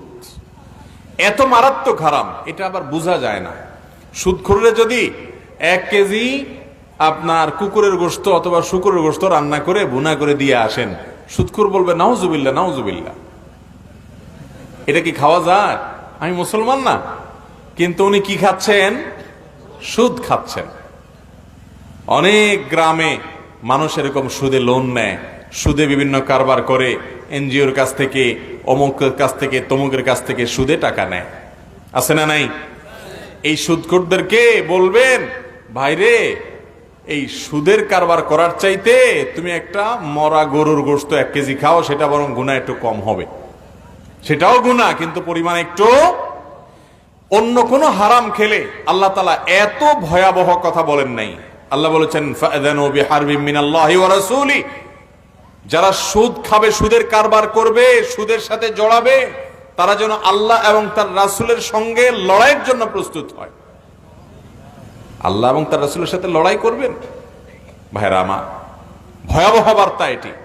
সুদের যত অপকারিতা আছে, সুদ কত ডেঞ্জারাস অপরাধ, যে এর যত ক্ষতি আছে, এর মধ্যে একটা ছোট সাধারণ ক্ষতি হলো নিজের আপন মায়ের সাথে কেউ জিনা করলে এই যত খারাপ, যত ডেঞ্জারাস, এটা যত বড় পাপ, সুদের অপরাধ তার চাইতে অনেক বড় পাপ।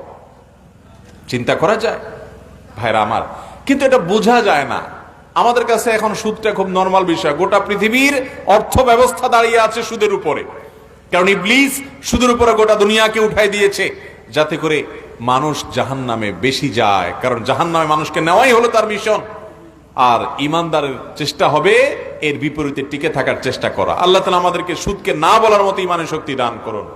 দুনিয়াতে সুদখোরের ধ্বংস অনিবার্য। আপনারা বলবেন, ভাই, সুদের কারবার করলে আল্লাহ এবং তার রাসূলের বিরুদ্ধে বিদ্রোহ, যুদ্ধের শামিল, এটা হয় সেটা হয়, আল্লাহ তাআলা ধ্বংস করবেন। আল্লাহ কোরআনে বলেছেন যে আহাল্লাল্লাহুল বাইআ ওয়া হাররামার রিবা। আল্লাহ বলেছেন যে ইউরবিস সাদাকাত সাদকাকে আল্লাহ তাআলা বাড়িয়ে দিবেন, কিন্তু রিবাকে আল্লাহ কি করবেন? ইয়ামহাকুল্লাহুর রিবা ওয়া ইউরবিস সাদাকাত। রিবাকে আল্লাহ ধ্বংস করবেন, সুদকে আল্লাহ ধ্বংস করবেন, আল্লাহ ওয়াদা করেছেন। তো আল্লাহ সুদকে ধ্বংস করবেন বলছেন, আমরা দেখি সুদের মহাজনরা এক একটা তো আরো বেশি বেশি দামি দামি লাক্সারিয়াস গাড়ি হাঁকায়, বাড়ি হাঁকায়, পয়সা করি হাঁকায়। ভাইরা আমার, আল্লাহর ধ্বংস এটা কত ভাবে হতে পারে আমরা কল্পনাও করতে পারি না। একটা মানুষ অনেক গাড়ি বাড়ি হাঁকিয়েও তার ভেতরে তাণ্ডব চলতে পারে, অশান্তির সমুদ্রে ডুবতে পারে। হতে পারে কি পারে না? আছে না নাই আমাদের আশেপাশে এরকম? ভাইরা আমার, এই জন্য সুদের এই ভয়াবহতা থেকে একজন ইমানদারকে অবশ্যই বেঁচে থাকতে হবে।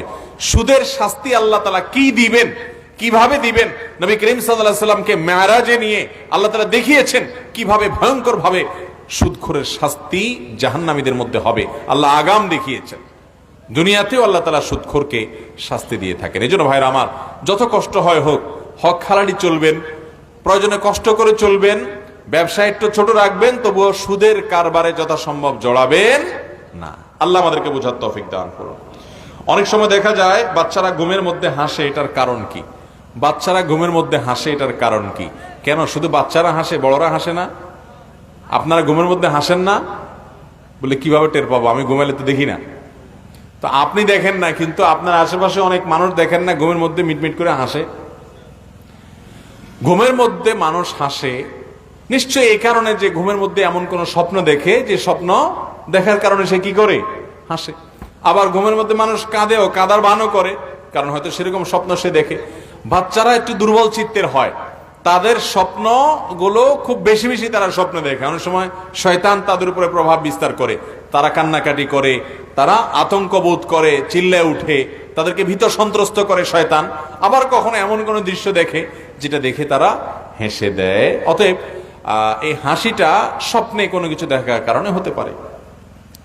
কবরে 3টি নাকি 4টি প্রশ্ন করা হবে, কেউ বলে 3টা, কেউ বলে 4টা। কবরে কয়টা প্রশ্ন করা হবে, 3টা নাকি 4টা? এটা নিয়ে মতপার্থক্যের কিছু নেই ভাই। কবরে মূল প্রশ্ন হবে 3টা, মার রব্বুক ওয়া মা দীনুক, এবং এই ব্যক্তি সম্পর্কে তুমি কি বলো, বা ওমান নবিয়্যুক, তোমার রবকে, তোমার দিন কি, তোমার নবীকে, বা এই লোকটাকে চিনো কিনা দেখিয়ে নবী সাল্লাল্লাহু আলাইহি ওয়াসাল্লামকে বলা হবে। তো এই 3টা প্রশ্ন হবে মূল।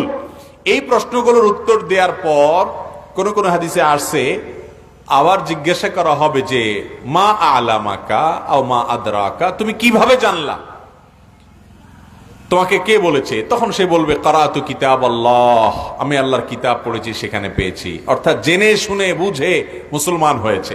আর যে মুনাফেক, সমাজের সবাই তালে তালে মুসলমান সাজছে। অনেক মুনাফেক আছে যে মুসলমানের ভান ধরে, কিন্তু আসলে সে মুসলমান না, ইসলামের প্রতি তার আস্থা বিশ্বাস নাই। অনেক শিক্ষিত নামের এরকম মুনাফিক আমাদের সমাজে আছে। এরা যেহেতু দুনিয়াতে সবাই তালে তালে বলছে, ওখানেও তালে তালে বলবে, তখন তারা আটকে যাবে। আল্লাহ যখন জিজ্ঞাসা করবেন, বা আল্লাহর ফেরেশতা যখন জিজ্ঞাসা করবেন তুমি কোত্থেকে জানলা, বলবে যে সামিআতুন নাস ইয়াকুলু, এই টাইপের কিছু বলবে, যে লোকেরা বলছে, আমি তাদের তালে তালে বলছি। এজন্য ভাইরা আমার, ইমানটাকে মজবুত করতে হবে, নেফাকি থেকে নিজেকে পরিচ্ছন্ন করতে হবে। তাহলে চতুর্থ প্রশ্নটা হবে পরিপূরক প্রশ্ন। মৌলিক প্রশ্ন কয়টা? 3টা। সুন্নত না পড়ে শুধু ফরজ নামাজ আদায় করলে হবে কিনা? সুন্নত না পড়ে ফরজ নামাজ আদায় করলে হবে। কি হবে? লবণ ছাড়া তরকারি হবে। লবণ ছাড়া কি হবে ভাই? লবণ ছাড়া তরকারি কি হয় না হয় না? লবণ ছাড়া তরকারি হয় না? মরিচ ছাড়া তরকারি হয় না? হলুদ ছাড়া তরকারি হয় না? তেল ছাড়া তরকারি হয় না? তো সব ছাড়াই তো তরকারি হয়। পানি আর একটু সবজি সিদ্ধ করে নিলে সেটাও কি হয়? এক রকমের তরকারি হয়। তো সুন্নত নামাজ না পড়ে শুধু ফরজ পড়লে এইরকম নামাজ হবে আর কি, হবে, কিন্তু ভালো করে হবে না। মনে রাখবেন, 5 ওয়াক্ত ফরজ সালাতের আগে পরে বিভিন্ন সুন্নত সালাত যে শরীয়তে রেখেছে, এটি আমাদের ফরজ সালাতের পরিপূরক। ফরজ সালাতের জন্য রিহার্সেল, প্রস্তুতিমূলক আয়োজন। আবার কিয়ামতের ময়দানে বান্দার যদি ফরজ আমলে ঘাটতি হয়, নফল আমল দিয়ে আল্লাহ তাআলা পূর্ণ করবেন। 5 ওয়াক্ত সালাতের আগে পরে সুন্নত সালাতগুলো এত গুরুত্বপূর্ণ সুন্নত যে আমাদের নবীজি সাল্লাল্লাহু আলাইহি সাল্লাম এগুলো কখনো ছাড়তেন না। এটা সাধারণ নফল নামাজ না, অনেকে পড়ে না। এটা সাধারণ সালাতের মতো না, এটা গুরুত্ব আছে। নবীজি সাল্লাল্লাহু আলাইহি ওয়াসাল্লাম এটা ছাড়তেন না। একবার যোহরের আগের 4 রাকাত সুন্নত মেহমান আসার কারণে বা কোনো একটা কারণে এঙ্গেজ হয়ে তিনি পড়তে পারেন নাই, তো পরে সেটা তিনি পড়েছেন। তার মানে এই সুন্নতগুলোকে তিনি সাধারণত বিনা কারণে একান্ত নিরুপায় হওয়া ছাড়তেন না। আপনার কখনো অসুবিধা, আপনি সফরে আছেন, তখন আপনি সুন্নত পড়লেন না, কিংবা আপনি এমন কোনো কাজে আছেন যে সুন্নত পড়ার টাইম নেই, তো আপনি শুধু ফরজটা পড়লেন, ইনশাল্লাহ ওয়াক্তের ফরজ আদায় হবে। হঠাৎ এরকম হয়েছে বিশেষ কোনো কারণে, গুনাহ হবে না। কিন্তু আপনি নিয়মিত এরকম করেন, অভ্যাস বানায় নিছেন, তাহলে আপনার ফরজের দায়মুক্ত আপনি হয়ে গেলেন, ওয়াক্তের ফরজ আদায় হয়ে যাবে, কিন্তু আপনার সালাদটা ওই লবণ সালাদ তরকারির মতো, ওই ওয়াক্তের সালাদটা অপূর্ণাঙ্গতা থেকে গেল, সুন্নত হলো না, সুন্নত ছাড়া হলো। অতএব 5 ওয়াক্ত ফরজ সালাতের আগে পরে সুন্নতগুলো পড়ার চেষ্টা করতে, কিন্তু আবার এরকম যেন না হয় যে সুন্নত পড়ার সময় নাই এই জন্য আমি নামাজই পড়বো না। আপনার সময় কম আছে, সুন্নত বাদ দিয়ে শুধু ফরজ পড়েন, তারপরে আপনাকে ওয়াক্তের ফরজ আদায় করতে, ওয়াক্তের মূল রাকাত হলো ফরজগুলো, সুন্নতগুলো ওয়াক্তের মূল রাকাত না। যেমন আপনাকে যদি জিজ্ঞেস করা হয় জোহরের সালাত কয় রাকাত, আপনি কয় রাকাত বলবেন? 4 রাকাত। জোহরের মূল সালাত কয় রাকাত? 4 রাকাত। তার আনুষঙ্গিক সুন্নাত সালাত আছে, মূল সালাত 4 রাকাত। কখনো যদি আপনার মনে হয় আপনি ক্রিকেট খেলার দেখতে গিয়া একবারে নেশায় বুধ হয়ে গেছেন, এখন আপনার সুন্নত সহ আগে 4 রাকাত, পরে 2 রাকাত ফরজ সহ 15 মিনিট আপনি সালাত আদায় করবেন না, কারণ 1 ওভার বাকি আছে, মাত্র 6টা বল এর মধ্যে শেষ হয়ে যাবে, এই ফাঁকে আপনি নামাজ পড়তে গেলে আপনি এটা মিস করতে চাচ্ছেন না। ইমান যদি এত দুর্বল হয়, এই ফাসিকি চিন্তা ভাবনা যদি আপনার উপরে ভর করে, তাহলে কমপক্ষে 4 রাকাত ফরজ হলেও আপনি জামাতের সাথে পড়ে চলে যান, তারপরেও আপনি সুন্নত সহ পুরো প্যাকেজ পড়তে পারবো না, এই কারণে সালাতই পড়লেন না বা জামাতই তরক করলেন, এটা কখনো জায়েজ হতে পারে না। তাহলে খোলাসা কথা হলো, সুন্নত সালাত পড়ার চেষ্টা করতে হবে। কোনো বিশেষ কারণে কখনো বাদ গেল সেটা ভিন্ন কথা। শুধু স্বামী স্ত্রী একা একা বিবাহ বার্ষিকী পালন করতে পারবে কিনা? স্বামী স্ত্রী একা একা বিবাহ বার্ষিকী পালন করতে পারবে কিনা, তার মানে বাসার ভেতরে স্বামী স্ত্রী 2 জন হঠাৎ করে মনে হলো, আরে আজকের দিনে না আমরা 2 জন ফাঁসছিলাম, 2 জন ফাঁসছিলাম আজকের দিনে, একজন আরেকজনের গলা রশি ফালাইছিলাম এই দিনে, এটা স্মরণ হলো, এই দিনে আপনাদের 2 জনের মধ্যকার বৈবাহিক সম্পর্ক হয়েছে। স্মরণ হওয়ার কারণে এটা একটা বিশেষ ফিলিংস কাজ করলো, আলোচনা করলেন, নিজেদের ঘরোয়া কোনো কিছু, কোনো আনুষ্ঠানিকতা যেটাকে বলা যায় সেটা নয়, এতে কোনো দোষের কিছু নাই। কিন্তু মনে রাখবেন যে কালচারগুলো ভিন্ন ধর্মাবলম্বীদের থেকে এসেছে, ইহুদি নাসরাদের থেকে এসেছে, একজন মুসলমান সেগুলোকে অনুসরণ করবে। অতএব এটাকে আনুষ্ঠানিকতা দেওয়া, আনুষ্ঠানিকতায় রূপ দেওয়া, ঘটা করা, এই কাজ সুন্নাত নয়, বরং এটি মুসলমানদের কোনো কালচার নয়। নবী করিম সাল্লাল্লাহু আলাইহি ওয়াসাল্লাম বলেছেন, লা তাত্তাবিউন্না সুনানা মান কানা ক্বাবলাকুম, তোমাদের পূর্বে যারা চলে গেছে একটা সময় আসবে তোমরা তাদের অনুসরণ করবে, তারা যা করবে তোমরা তাও করবে। বলা হলো, ইয়া রাসূলুল্লাহ, কাদের কথা আপনি বলছেন? ইহুদিদের কথা, নাসারাদের কথা? নবী সাল্লাল্লাহু আলাইহি ওয়াসাল্লাম বলছেন, তাদের ছাড়া আর কার কথা বলবো? ইহুদিদের কথাই বলা হয়েছে। এই জন্য ভাইরা আমার, এই বিবাহ বার্ষিকী বা এই জাতীয় যত আনুষ্ঠানিকতা আছে, এগুলা বিজাতীয়দের অন্ধ অনুকরণ থেকে হয়। আল্লাহ তাআলা আমাদেরকে যে কালচার দিয়েছেন সেটাই আমাদের জন্য যথেষ্ট, ইনশাআল্লাহ। তবে হ্যাঁ, ওই যে বললাম, স্বামী স্ত্রী একান্ত 2 জন একজন আরেকজনের সাথে আলাপ হলো, স্মরণ হলো, কোনো ফিলিংস কাজ করলো তাদের মধ্যে, একান্ত ঘরোয়াভাবে, আনুষ্ঠানিকতার তেমন কিছু থাকলো না, ঘটার কিছু থাকলো না, তো এটুকু জায়েজ হতে পারে, মুবাহ হতে পারে শর্ত সাপেক্ষে। অনেক মহিলার মুখে পশম গজায়, দাড়ি হয়, এগুলো কাটলে গুনাহ হবে কিনা? অনেক মহিলা আছে যাদের হরমোন জনিত সমস্যার কারণে মুখে দাড়ি গজায়, অনেকের 2-4টা গজায়, অনেকের আরো বেশিও গজায়। তো যদি অনেক বেশি দাড়ি গজায়, সেই দাড়ি কাটাতে তো অসুবিধা নাই, বরং অনেক ফকিহদের মতে, অনেক ফোকায়ের মতে এগুলো কাটা বরং ওয়াজিব, আবশ্যক। কারণ এগুলো না কাটলে পুরুষের মতো দেখাবে, এবং পুরুষের মতো দেখানোটা এটা তার জন্য নানান দিক থেকে, শরিয়াত দৃষ্টিকোণ থেকেই উচিত নয়, সেভাবে থাকা উচিত নয়, সেই জায়গা থেকে এগুলো কেটে ফেলবে। আর যদি এমনি দাড়ি ছাড়া অন্যান্য পশম হয়, অতিরিক্ত পশম হয়, অনেক লোকের আছে, সেটা যদি রোগের মতো, অর্থাৎ এটা অসুস্থতা হরমোনজনিত কারণে হয়, তাহলে ট্রিটমেন্টের অংশ হিসাবে সেগুলো তোলাতেও অসুবিধা নাই। এরপরে প্রশ্ন হলো, আমি নামাজ পড়ি, বেশি বেশি পাপ কাজও করি, কি করলে সব সময় পাপ থেকে মুক্ত থাকতে পারবো?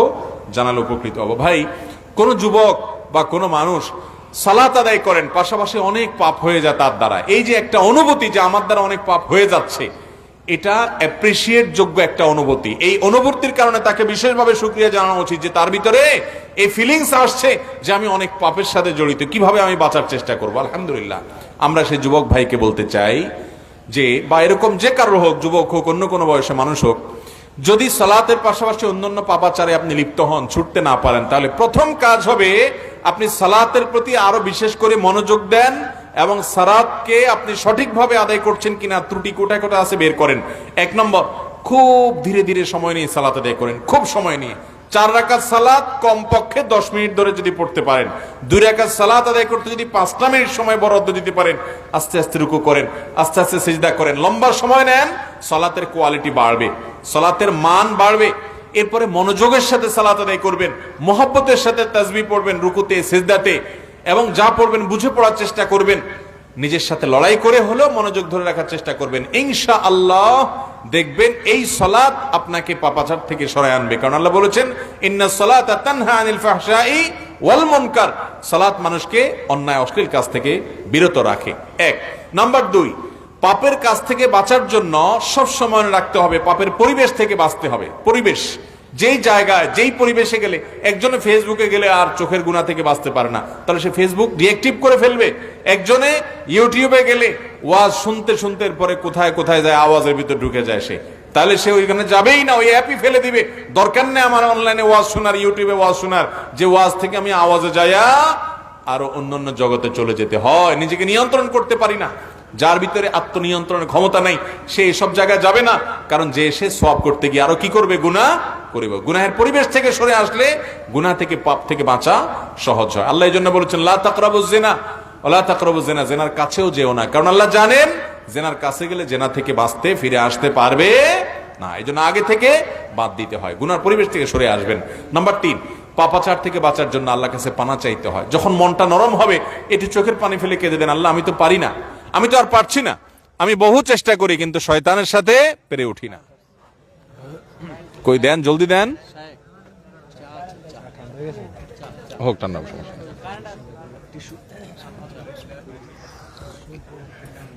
ভাইরা আমার,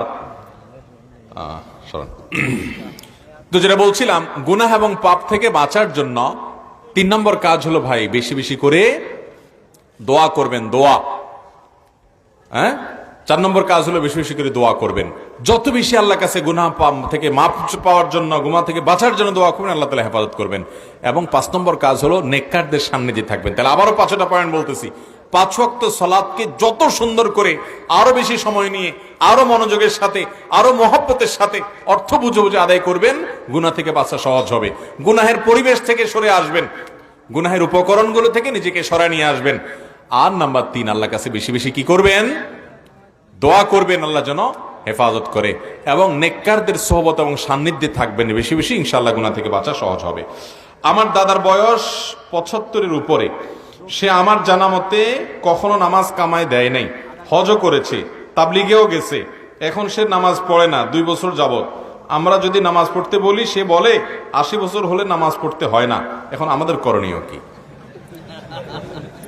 80 বছর হলে এরপরে নামাজ মাফ, এরকম কোন কথা কোরআন হাদিসে কোথাও বলা হয় না। আল্লাহ কোরআনে বলেছেন ওয়াবুদু রাব্বাকা হাত্তা ইয়াতিয়াকাল ইয়াকিন, তুমি তোমার রবের ইবাদত করো কতক্ষণ পর্যন্ত?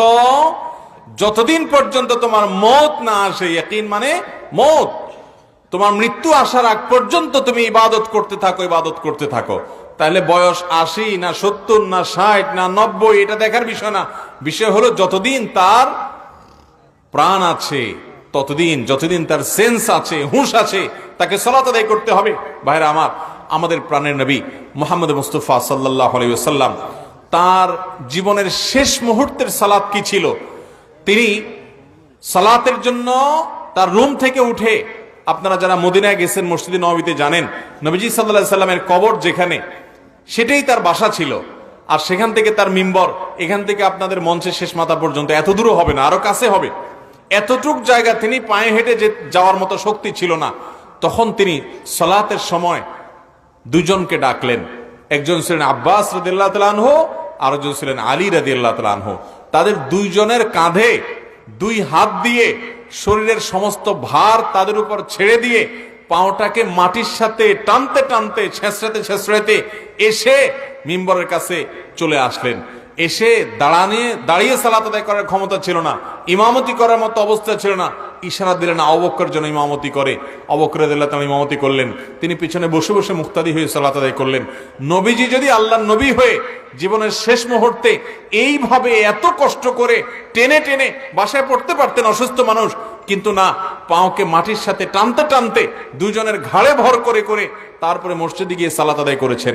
যারা বলছেন যে না আমার আর সালাত আদায় করা লাগবে না, বা সালাত আদায়ের পরে যাদের গাফলতি আছে, শক্তি সবল থাকা সত্ত্বেও তারা কিয়ামতের দিন আল্লাহর কাছে কি জবাবদিহি করবেন?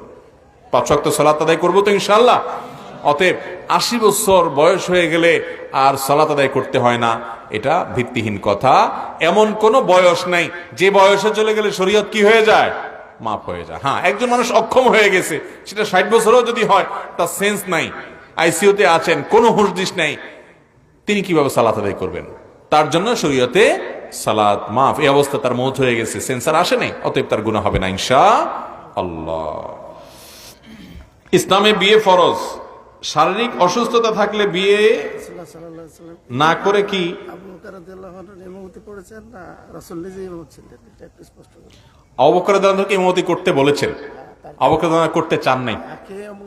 জি, রাসূল আকরাম সাল্লাল্লাহু আলাইহি ওয়াসাল্লাম ইমামতি করেছেন, আবু বকর রাদিয়াল্লাহু তাআলা আনহুকে ইমামতি করার জন্য বলছেন। এবং আয়েশা রাদিয়াল্লাহু তাআলা আনহা বলেছেন, ইয়া রাসূলুল্লাহ, আপনি তাকে ইমামতি করতে বলছেন, আমার আব্বা নরম দিলের মানুষ, নরম দিলের মানুষ, তিনি আপনার সাথে সামনে ইমামতি করবে, আপনার সামনে তিনি দাঁড়িয়ে সালাত আদায় করবেন সবার সামনে, এই হিম্মত তার নাই। তিনি খুব নরম কোমল হৃদয়ের মানুষ, তো এই জন্য ইমামতি রাসূল সাল্লাল্লাহু আলাইহি ওয়াসাল্লাম করছেন। কিন্তু রাসূল আকরাম সাল্লাল্লাহু আলাইহি ওয়াসাল্লাম অফার করছেন, ইশারা করছেন কাকে? আবু বকর সিদ্দিক রাদিয়াল্লাহু তাআলা আনহুকে। ইসলামে বিয়ে ফরজ। শারীরিক অসুস্থতা থাকলে বিয়ে না করে কি বেহেশতে যাওয়া যাবে? বিয়ে ফরজ আপনারা কে বলেছে? বিয়ে তো সাধারণ অবস্থায় ফরজ না, স্বাভাবিক অবস্থায় বিয়ে করা সুন্নাহ। অর্থাৎ একটা মানুষ বিয়ে না করলে গুনাহে লিপ্ত হবে না, এরকম কনফিডেন্ট বা আত্মবিশ্বাস তার নিজের উপরে নিজের আছে।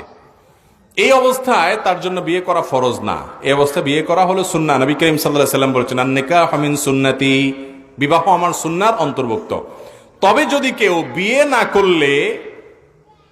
না করলে সে জিনা থেকে বাঁচতে পারবে না, আবার এদিকে বিয়ে করার মতো শারীরিক এবং আর্থিক সক্ষমতাও তার আছে, এই ব্যক্তির উপরে বিয়ে আবশ্যক, তার জন্য বিয়েও জরুরি।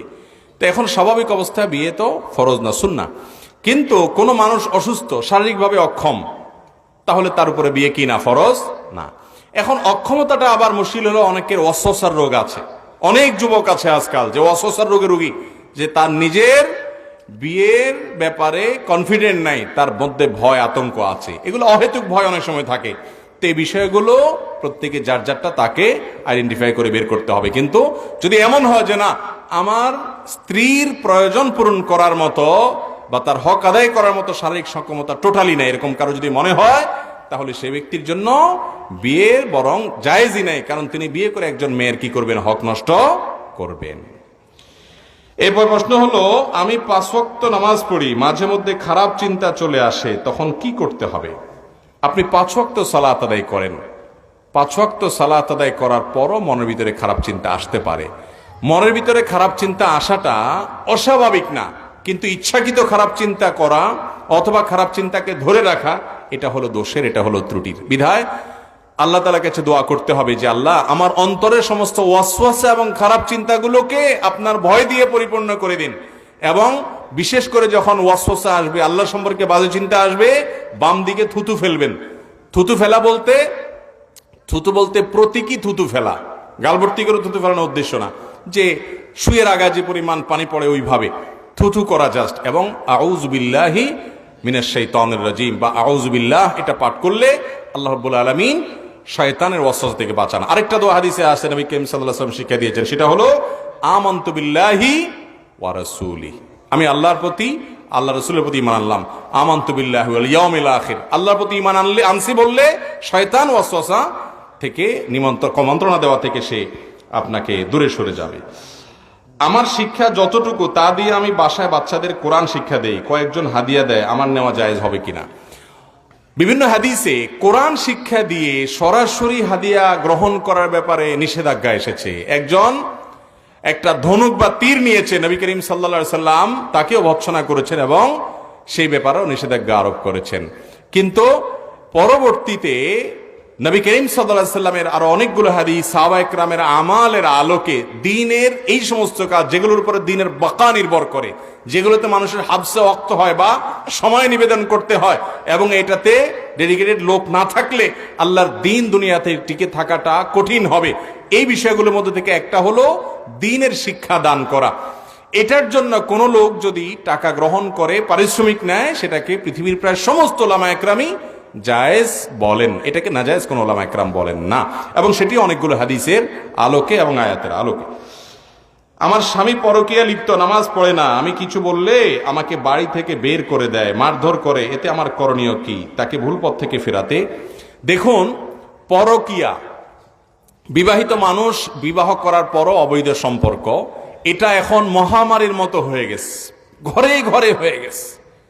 বেশিরভাগ ঘরগুলোতে এমন এমন পুরুষরা পরকীয়ায় লিপ্ত, এমন এমন মহিলা পরকীয়ায় লিপ্ত যে কল্পনাও করা যায় না। 5 ওয়াক্ত সালাত আদায় করে অথচ পরকীয়ায় লিপ্ত, পর্দা করে অথচ পরকীয়ায় লিপ্ত। এর অন্যতম কারণ হলো সোশ্যাল মিডিয়ার যথেচ্ছা ব্যবহার, গোপন পাপ, এগুলো মানুষকে পরকীয়ার দিকে নিয়ে যাচ্ছে।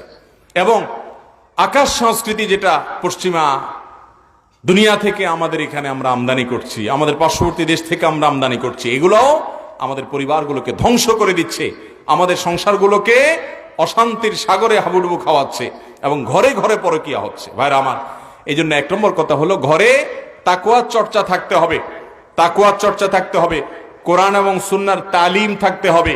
কোরআনের আয়াত পাঠ করে, হাদিসে রাসূল পাঠ করে ঘরোয়া মজলিসে তালিম চালু করবেন, নিজেদের মধ্যে কোরআন হাদিসের চর্চা বাড়াবেন, তাকওয়া বাড়াবেন এবং মুত্তাকি পরহেজগার ফ্যামিলিগুলোর সাথে বন্ধুত্ব করবেন। এর মধ্য দিয়ে পরিবারের মধ্যে তাকওয়া আসবে।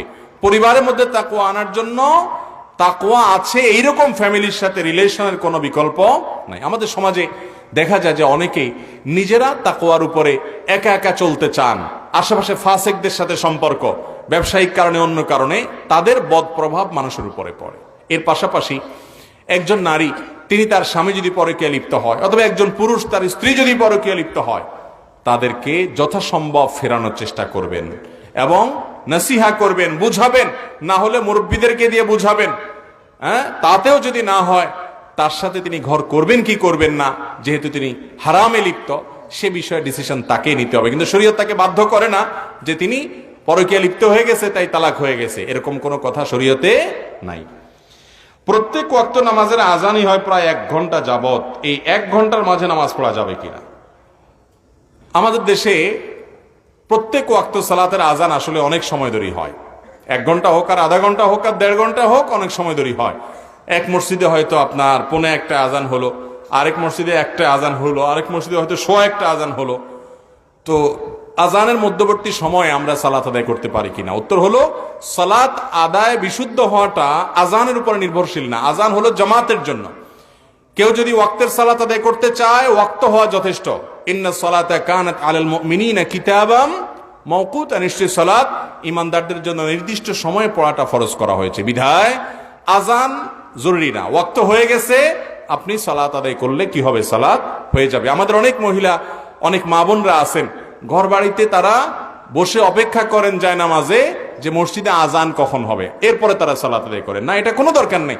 মসজিদে আজানের সাথে আমার মা বোনদের সালাতের কোনো সম্পর্ক নাই। ওয়াক্ত হয়ে গেছে, তারা সালাত আদায় করে ফেলতে পারেন এবং তাড়াতাড়ি আউয়াল ওয়াক্তে সালাত আদায় করা উত্তম আমল। নবীজি সাল্লাল্লাহু আলাইহি ওয়াসাল্লাম জিজ্ঞাসা করা হয়েছে, আইয়ুল আমালে আহাব ইলাল্লাহ, আল্লাহর কাছে সবচেয়ে উত্তম আমল কোনটা? তখন তিনি বলেছেন, আস-সালাতু লিআউয়ালি ওয়াক্তিহা, আউয়াল ওয়াক্তে বা প্রথম দিকে সালাত আদায় করা। অনেক মা বোনরা আছে জুমার দিনে অপেক্ষা করেন যে মসজিদে জুমা শেষ হবে, তারপরে তারা বাসায় যোহরের সালাত আদায় করবেন। ঘরে ঘরে মহিলাদের মধ্যে আমল, অথচ এটার কোনো কথা কোরআন হাদিসে বলে নাই। মসজিদে জুমার সালাত হোক বা না হোক, দেরি হোক, খুতবা চলুক, আপনি বাসায় মহিলা হিসাবে ওয়াক্ত হয়ে গেছে, আপনার সালাত আপনি পড়ে নেবেন। এরপরে প্রশ্ন হলো, সিগারেট খেলে 40 দিন নামাজ রোজা কবুল হয় না, এটা কি হাদিস দ্বারা প্রমাণিত? না, সিগারেট খেলে 40 দিন সালাত রোজা কবুল হবে না, এরকম কোনো কথা হাদিসে নাই। তবে ইবনে মাজার একটি বর্ণনা আছে, সেটি হলো যদি কেউ মাদক সেবন করে, মাদক গ্রহণ করে এবং এর ফলশ্রুতিতে সে নেশাগ্রস্ত হয়ে যায়, 40 দিন যাবত তার সালাত কবুল হবে না, ইবাদত কবুল হবে না। তো ধূমপানটা তো এটা তো এর ফলে এক নম্বর কথা হলো মানুষ আসক্ত হয় না, মাতলামি করে না, মাতলামি আসে না। দ্বিতীয় কথা হলো যে ধূমপান এমনিতে নাজায়েজ এবং গুনাহের কথা, সেটা নিয়ে কোনো সন্দেহ নাই। কিন্তু এটা এরকম না যে এটাকে মাদকের মধ্যে ফেলা যায় এবং এর কারণে আসকারা হাদিসে আসছে, শুধুমাত্র শারিবাল খামর না, মানে শারিবাল খামর ফা আসকারা, পদ পান করলো এবং নেশাগ্রস্ত হয়ে গেল, তার 40 দিন ইবাদত কবুল হবে না। অতএব ধূমপানকারীর জন্য এটা প্রযোজ্য না, কিন্তু এর মানে এই না যে ধূমপান করা জায়েজ কাজ বা গুনাহ হবে না, এটাও অবশ্যই না জায়েজ এবং গুনাহের কথা। নোংরা একটা জিনিস, ধূমপানকারীর মুখ থেকে যে দুর্গন্ধ হয়, ধূমপানকারীর নিজে যারা আছেন, আমি মাঝে মধ্যে বলি ভাই, নর্দমার কাছে ড্রেনের কাছে গিয়ে একটু ড্রেনের গন্ধটা শুকে, এরপর নিজের মুখের গন্ধটা শুকে দেখেন যে ওইটার চাইতে আপনার মুখের গন্ধ মারাত্মক। আমি একবার ঢাকার এক হাসপাতালে মসজিদের পাশে সালাত আদায় করতে দাঁড়াইছি, আমার পাশে একজন দাঁড়াইছে, তার শরীর থেকে যেই গন্ধ, আমি চিন্তা করলাম এই লোকটাকে কিছু একটা বলা দরকার, কিন্তু বললে মাইদ্যরও খাওয়ার ভয় আছে। তো আমি তাড়াতাড়ি পকেট থেকে কাগজ কলম নিয়ে বের করে সুন্দর করে লিখলাম, ভাই যেই গন্ধ ভাই আজকে আমি শুকতে হলো, আমার সালাত নষ্ট হওয়ার উপক্রম। কি সালাত আদায় করছি, মনোযোগ পুরাটা আপনার দুর্গন্ধে আমার দখল করে নিয়ে গেছে। তো আল্লাহর রাস্তে আল্লাহকে ভয় করেন, এটা আর করেন না। এটা লিখে কাগজটা আমি সাইডে রেখে, সেই সালাতের মধ্যে আছে এই অবস্থায় আমি তার সামনে রেখে আইজো দৌড় কাইলো দৌড়, যে আমার দরকার হলো তার নাসিহা করা, মাইদ্যর খাওয়ার তো দরকার নেই। তো নাসিহার কাজ তো হয়ে গেছে, লিখে দিয়ে আসছে। ভাইরা আমার, যারা ধূমপান করেন তাদের মুখে এরকম বাজে অবস্থা তৈরি হয়। পৃথিবীতে ক্যান্সার এখন এত ব্যাপকভাবে ছড়াইছে, আমাদের দেশের কথা যদি আপনি বলেন, ঘরে ঘরে জনে জনে এখন পরিবারে পরিবারে ক্যান্সার, এবং ক্যান্সারের অন্যতম বড় কারণ হলো এই ধূমপান এবং জর্দা। পানের সাথে চাবায়া চাবায়া রকমারি জর্দা খায় না অনেক মুরব্বীরা? ভাইরা আমার, এই ধূমপান বিষপান লেখাই আছে যে এটা স্বাস্থ্যের জন্য ক্ষতিকর, তারপর আবার পয়সা দিয়ে কিনে খাই। আল্লাহ তাআলা আমাদেরকে বুঝার তৌফিক দান করুন।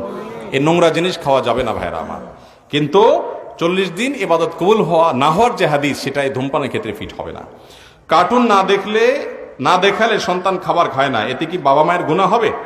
কার্টুন না দেখালে সন্তান খানা খায় না, এটা সন্তানকে এইভাবে অভ্যস্ত করে তুলছেন, গড়ে তুলছেন, সেজন্য সন্তান এরকম করে। এক নম্বর কথা হলো, ছেলে মেয়ে মোবাইল দেখার জন্য এত অস্থির কেন হয়? কারণ সে দেখে যে আমার বাপ মা সারাদিন মোবাইলের উপর উপর হয়ে থাকে, অতএব সে মনে করে আমারও বোধ হয় দুনিয়াতে সুখ শান্তি একটু থাকলে মোবাইলের ভিতরেই আছে।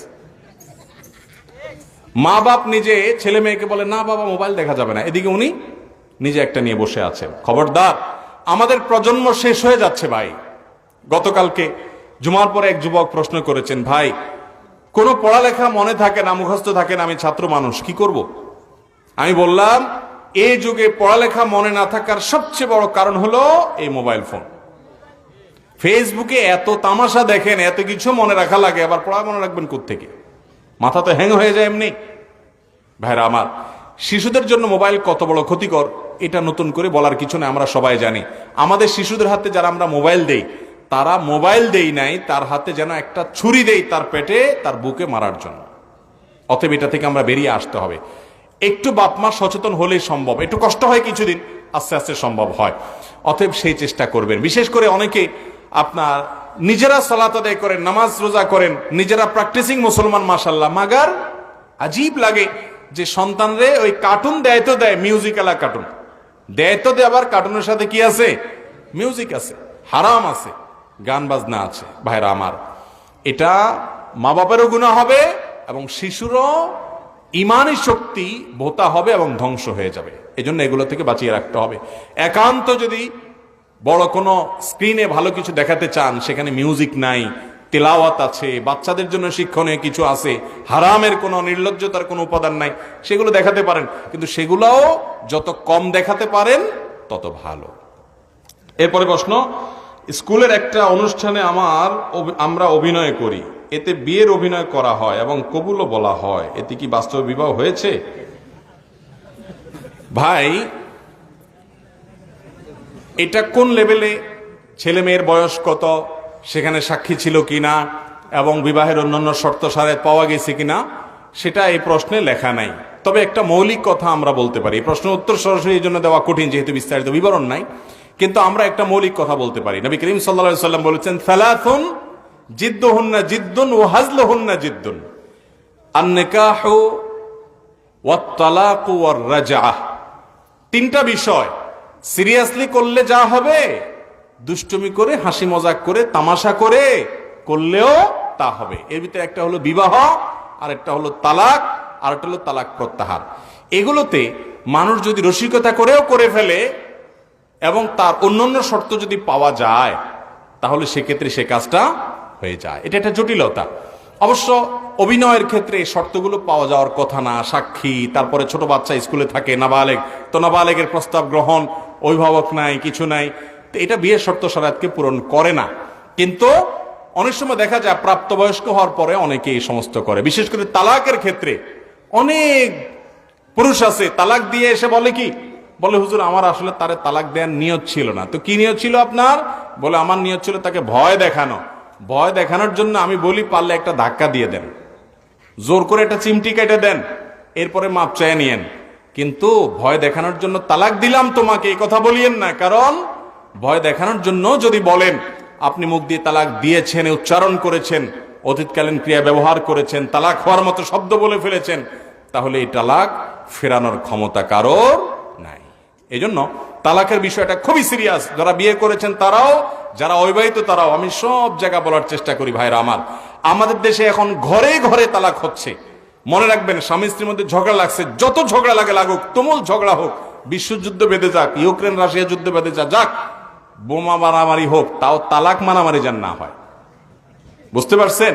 খবরদার, তালাক দিতে হলে যদি মনে করেন না এর সাথে আমার ঘর করা হবে না, তাহলে মাথা ঠান্ডা করে, ওলামাদের সাথে পরামর্শ করে, ভেবে চিনতে মুরব্বীদের সাথে পরামর্শ করে, তারপরে সিদ্ধান্ত নিয়ে শরিয়া সম্মত যে তালাক মাসিক যাবে, তারপরে পবিত্র হবে, সেই পবিত্রতায় শারীরিক সম্পর্ক হওয়ার আগে একটা তালাক দিবেন।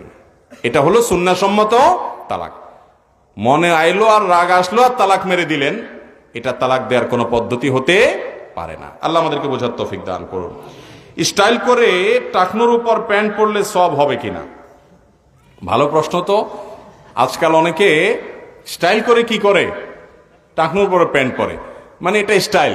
স্টাইল যেটা বোঝা যায় কি, সালাতের খবর নাই, ইসলামের অন্য কোনো কাজের খবর নাই, কিন্তু মাশাআল্লাহ টাকনোর উপরে প্যান্ট আছে। তো দেখতে হবে এটা কেন পড়ছে, সে কি হারাম থেকে বাঁচার জন্য করছে নাকি এটা ফ্যাশনের জন্য করছে। ফ্যাশনের জন্য যদি করে তাহলে সেক্ষেত্রে এর কারণে সওয়াব হওয়ার কোনো কারণ হতে পারে না। কারণ ইন্নামাল আমালু বিন্নিয়াত, সমস্ত আমল নিয়তের উপর নির্ভর করে। আপনার উদ্দেশ্য যদি হয় দুনিয়া, তাহলে সেক্ষেত্রে দুনিয়াটাই হবে, সওয়াব আল্লাহর কাছে পাবেন না। ফ্যাশনের অংশ হিসেবে অনেকে দাড়ি রাখে, আছে না? ওই যে ফ্রেঞ্চ কাটিং বলে। দেখা যায় যে একটা মানুষ ফাসেক, ইবাদত বন্দেগীর খোঁজ খবর নাই, হ্যাঁ, ফরজ ইবাদতের খোঁজ খবর নাই, মাগার দাড়ি রাখছে। এমনকি ফ্রেঞ্চ কাটিং কেন, অনেকে চাপ দাড়িও রাখছে, আছে না নেই? কিন্তু ফ্যাশন, এই ফ্যাশনের জন্য যদি দাড়ি রাখে তাহলে সেই দাড়ি রাখার কারণে কোনো সওয়াব হবে না। ফ্যাশনের কারণে কেউ টাকনোর উপরে প্যান্ট পরলো তাতে সওয়াব হবে না। তবে হ্যাঁ, একটা জিনিস হবে, ফ্যাশনের কারণে হোক আর যে কারণে হোক, সে টাকনোর উপরে তো পড়ছে, এই জন্য সে টাকনোর নিচে পড়ার যে গুনাহ সেটা দেখে অন্তত বেঁচে গেছে। কিন্তু আল্লাহর কাছে সওয়াব পাবে না। সওয়াব পাইতে হলে, এই বিনিময় পেতে হলে তার নিয়ত থাকতে হবে, উদ্দেশ্য থাকতে হবে আল্লাহর কাছে কি পাওয়া, আজর এবং বিনিময় লাভ করা। অনেক রাত হয়ে গেছে, আর দরকার আছে দিলে তো সারা রাত দেওয়া যাবে যেগুলো আছে। তো আপনারা অন্য কাজ সারেন। ওই যে ভাই আছেন, ভাই কথা বলবেন, অন্য আলেমরা আছেন। হ্যাঁ, আচ্ছা, আর দু চারটা আমি বলি, এরপরে আমি ছেড়ে দিব। কারণ গভীর রাত পর্যন্ত মাহফিল, এটা সুন্নাহ বিরোধী কাজ। আমি সব জায়গায় এটা বিরুদ্ধে বলি। আবার দেখা যায় যে কোরআন সুন্নাহর কথা বলে, সহিহ হাদিসের কথা বলেও আমরা এটার উপর আমল করতে পারি না। আমি ওই যে ময়মনসিংহ ত্রিশাল আমাকে এক জায়গায় মাহফিল নিয়ে গেছে, আমার চুক্তি ভাই 10টার ভিতরে আমার এই মঞ্চ থেকে নামাই দিবেন। আমার 10টা পরে আয়সা বলতেছে, হুজুর আপনি এবার একটু খাওয়া দাওয়া করে রেস্ট করেন। আমি কেন, আপনার সবাই শেষে যাইতে হবে তো আমরা ডেকে নেব। ঠিক 11টার পরে আসছে আমার ডাকার জন্য। তো ভাই এটাতে কোনো সহি পদ্ধতি হলো না। সুন্নতের আমল যদি আমরা না করি দুনিয়াতে কি করবে? আল্লাহ তাআলা আমাদেরকে আমলের তৌফিক দান করুক। ভাই যাই হোক, যেহেতু কয়েকটা প্রশ্ন উত্তর দেওয়ার জন্য কর্তৃপক্ষ অনুরোধ করেছেন, আমরা কয়েকটা প্রশ্ন উত্তর দিচ্ছি। এরপর ইনশাআল্লাহ অন্যান্য ওলামা ইকরাম কথা বলবেন। এমপি সাহেব নাকি আসছেন, উনি কথা বলবেন ইনশাআল্লাহ। স্বামী যদি দুষ্টামি করে তালাক দেয় তাহলে সেটা শরীয়ত মোতাবেক তালাক হবে কিনা? এটার উত্তর তো মাশাআল্লাহ দিয়ে ফেলছি, প্রশ্ন আসার আগে উত্তর শেষ। বিয়ের আগে পাত্রকে হবু জামাই বলা যাবে কিনা? হবু জামাই মানে ভবিষ্যৎ জামাই, এটা তো বলাই যায়, নেকফালি হিসাবে বলাই যায় হবু জামাই। কিন্তু মনে রাখবেন, এই হবু জামাই বললেন বুঝার সুবিধার জন্য যে উনি বিয়ের পাত্র, উনি প্রস্তাবক, সেই হিসাবে সেটা ঠিক আছে। কিন্তু আপনার ছেলে মেয়ে আজকাল বিয়ের আগে এক ধরনের সম্পর্ক করে এবং আমাদের সমাজ এটাকে অনুমোদন করে। অনেক নামাজি কালামে বাপমা পর্যন্ত বলে, না বিয়ের আগে একটু তাদের কি দরকার আছে, বোঝাপড়া দরকার আছে। বোঝাপড়ার দরকার আছে কোনো? মনে রাখবেন, এই বিয়ের আগে এই জাতীয় লিভ টুগেদার, এই জাতীয় তাদের মিটিং সিটিং, তাদের সাথে একসাথে একজন অনুসারে বোঝাপড়া, এগুলো কখনো দাম্পত্য জীবনের শান্তি আসার কারণ হয় না। আমাদের আগের জেনারেশনে যারা সরাসরি বিয়ে করেছেন তাদের দাম্পত্য জীবনে আমাদের চাইতে অনেক সুখী ছিলেন, সুখী আছেন। ভাইরা আমার, এই জন্য এই হবু জামা বানাইয়া বিয়ের কথা হয়েছে বা এঙ্গেজমেন্ট হয়েছে, এখন আজটা বাইরে হয়েছে এঙ্গেজমেন্ট। এঙ্গেজমেন্ট আবার কি? বিয়ের কথা হয়েছে, এটাতে বিয়ে হয় না। এঙ্গেজমেন্টের কোনো ভ্যালু নাই শরীয়তে। হয় বিয়ে হলে স্বামী স্ত্রী হবে, আর বিয়ে না হওয়ার আগ পর্যন্ত যতই আলাপ আলোচনা আগায় থাকুক স্বামী স্ত্রী হবে না। দেখা যায় কথা পাকাপাকি হয়েছে, আংটি দেয়া নেই হয়েছে, এরপরে ঝুলায় রাখে। কি হয়েছে? স্বামী স্ত্রী সুলভ আলাপ সালাপ করে, মেসেজ আদান প্রদান করে, কথাবার্তা বলে, এগুলো জায়েজ না, গুনাহ। যতদিন পর্যন্ত বিয়ে না হবে, আগদ না হবে। অনেক ছেলে মেয়েরা এরকম করেন, মনে করে এটা হালাল, আমার তো এখন তিনি এঙ্গেজ হয়ে গেছে। না ভাই, এঙ্গেজের মাধ্যমে বিয়ে হয় না।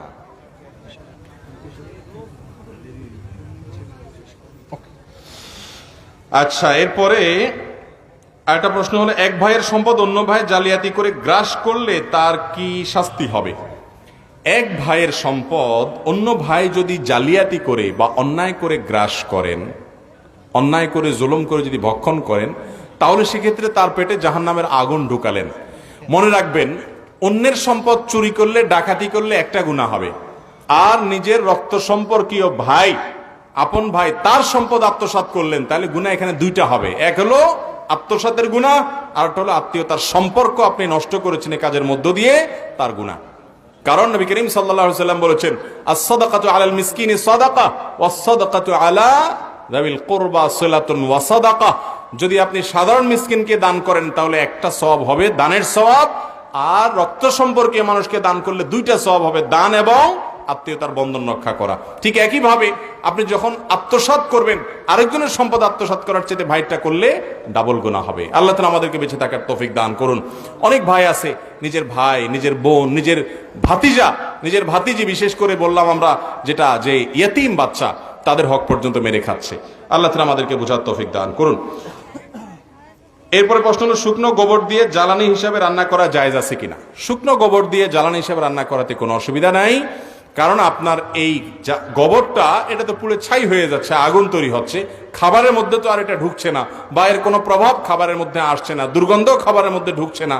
বিধায় শুকনা গোবর এটাকে জ্বালানি হিসাবে ব্যবহার করে যদি রান্নাবাড়া করা হয়, সে রান্নাবাড়া খাওয়াতে কোনো অসুবিধা নাই। ছেলে যদি কোনো মেয়েকে বিয়ে করতে চায় আর বাবা যদি রাজি না থাকে, তাহলে বিয়ে হবে কিনা? ছেলে যদি বিয়ে করতে চায় এবং প্রাপ্তবয়স্ক হয়, বাবা রাজি না থাকলেও বিয়ে হয়ে যাবে, কিন্তু এই বিয়ে কখনো কল্যাণকর বিয়ে সাধারণত না। বিশেষ করে বাবার যদি দিনদার হয়, দিনের বুঝ থাকে। অনেক বাবা আছেন ছেলে মেয়ের বিয়েতে বাগড়া বাদান, দিনের বুঝ না থাকার কারণে। ছেলে একটা দিনদার মেয়েকে বিয়ে করতে চায়, বাপ মা সেটা চায় না। অনেক সময় অনেক মেয়ে দিনদার ছেলেকে প্রাধান্য দিতে চায়, বাপ মা শুধু পয়সা ছাড়া আর কিছু চিনে না। আছে না নাই এরকম? তো এইরকম যদি হয়, তাহলে সেই বাপের কথা শোনা আবশ্যক না, কারণ বাপ তার অন্যায় নির্দেশ করছে, ভুলের পথে নির্দেশ করছে। তবে বাবার সাথে বেয়াদবিও করা যাবে না। বিশেষ করে যখন প্রাপ্তবয়স্ক ছেলে হবে, তিনি তার ভালো যখন দেখবেন, দিনদারিকে তিনি অগ্রাধিকার দিবেন। বাবা মা দিনদারিতা বুঝেন না, তারা শুধু দুনিয়া বুঝেন, বরং অনেক সময় দিনদারিতার বিরুদ্ধে চলতে চান, তাদের সে কথা মানা যাবে না। তবে ওয়াসাহিবহুম ফিদ দুনিয়া মারুফা, ভালোভাবে তাদের সাথে আচরণ করতে হবে। মারিফত বলতে কি বুঝায়, এর সঠিক ব্যাখ্যা জানতে চাই। ভাই, আমাদের দেশে এক শ্রেণীর মানুষ আছে যাদের কাছে মারিফত মানে হলো সালাত সিয়াম কিছু নাই, ভেতরে ভেতরে সবকিছু করো। এই লোকগুলো খাবার দাবার ঘুম সবকিছু বাহ্যিক ভাবে করে, শুধু ইবাদতের বেলা আসলে বলে ভিতরে ভিতরে করি। বুঝতে পারছেন কথা? আল্লাহ তাআলা আমাদের এই ভাইদেরকে হেদায়েত দান করুন। মারিফতকে শরিয়া থেকে, কোরআন সুন্নাহর অনুসরণ অনুকরণ থেকে আলাদা করা, এটা জাহালত ছাড়া আর কিছু না। মারিফত মানে হলো চেনা আল্লাহকে, চেনা আল্লাহকে জানা। আল্লাহকে যদি চিনেন, আপনার মালিক আল্লাহ, সৃষ্টিকর্তা, তাহলে তো তার আনুগত্য শুরু করবেন, তার ইতাআত শুরু করবেন, তার কথা মানা শুরু করে দিবেন। এটা তো আপনার মারিফত যে আসছে তার বড় প্রমাণ হবে। বিধায় মারিফতের দোহাই দিয়ে সালাত সিয়াম থেকে নিজেকে ঊর্ধ্বে মনে করা বা মারিফতকে আলাদা করে ডিভাইড করা, এগুলো জাহালত ছাড়ার কিছুই নয় না। কোরআন হাদিসের সঠিক ব্যাখ্যা এগুলো। স্বামীর জন্য স্ত্রী অথবা স্ত্রীর জন্য স্বামী বাম কাতে ঘুমানো জায়েজ আছে কিনা? স্বামী স্ত্রী কে কার কোন কাতে ঘুমাবে না ঘুমাবে এ ব্যাপারে শরীয়তের বাধ্যবাধকতা নেই যে না বাম কাতে ঘুমানো যাবে না, ডান কাতে ঘুমানো যাবে না, স্বামী স্ত্রীর ডান পাশে থাকতে হবে, স্ত্রী স্বামীর ডান পাশে থাকতে হবে। আবার অনেকে জিজ্ঞেস করে যে রাস্তায় চলতে গেলে স্বামী কি ডান পাশে থাকবে না স্ত্রী বাম পাশে থাকবে? এগুলোর কোনো বাধ্যবাধকতা শরীয়ত রাখে নাই। তবে শোয়ার সময় ডানকে পছন্দ করবেন, ভালো কাজে ডানকে পছন্দ করবেন, আল্লাহ ডানকে পছন্দ করে, সেটা স্বামী স্ত্রী সবার জন্য প্রযোজ্য। কিন্তু এর মানে এই না যে স্ত্রী স্বামীর ডানে থাকতে হবে কিংবা স্বামী তার স্ত্রীর ডানে থাকতে হবে, এমন কোনো বাধ্যবাধকতা নাই। শোয়ার ক্ষেত্রেও না, রাস্তায় চলার ক্ষেত্রেও না। ভাই, আরো অনেক প্রশ্ন আছে, কিন্তু আমার মনে হয় শেষ হওয়া দরকার। আলহামদুলিল্লাহ, আরো ওলামা একরাম আছেন, কথা বলবেন। আমার মনে হয় আমরা প্রায় 50-60টা 70টা প্রশ্ন উত্তর হয়তো দেওয়া হয়ে গেছে।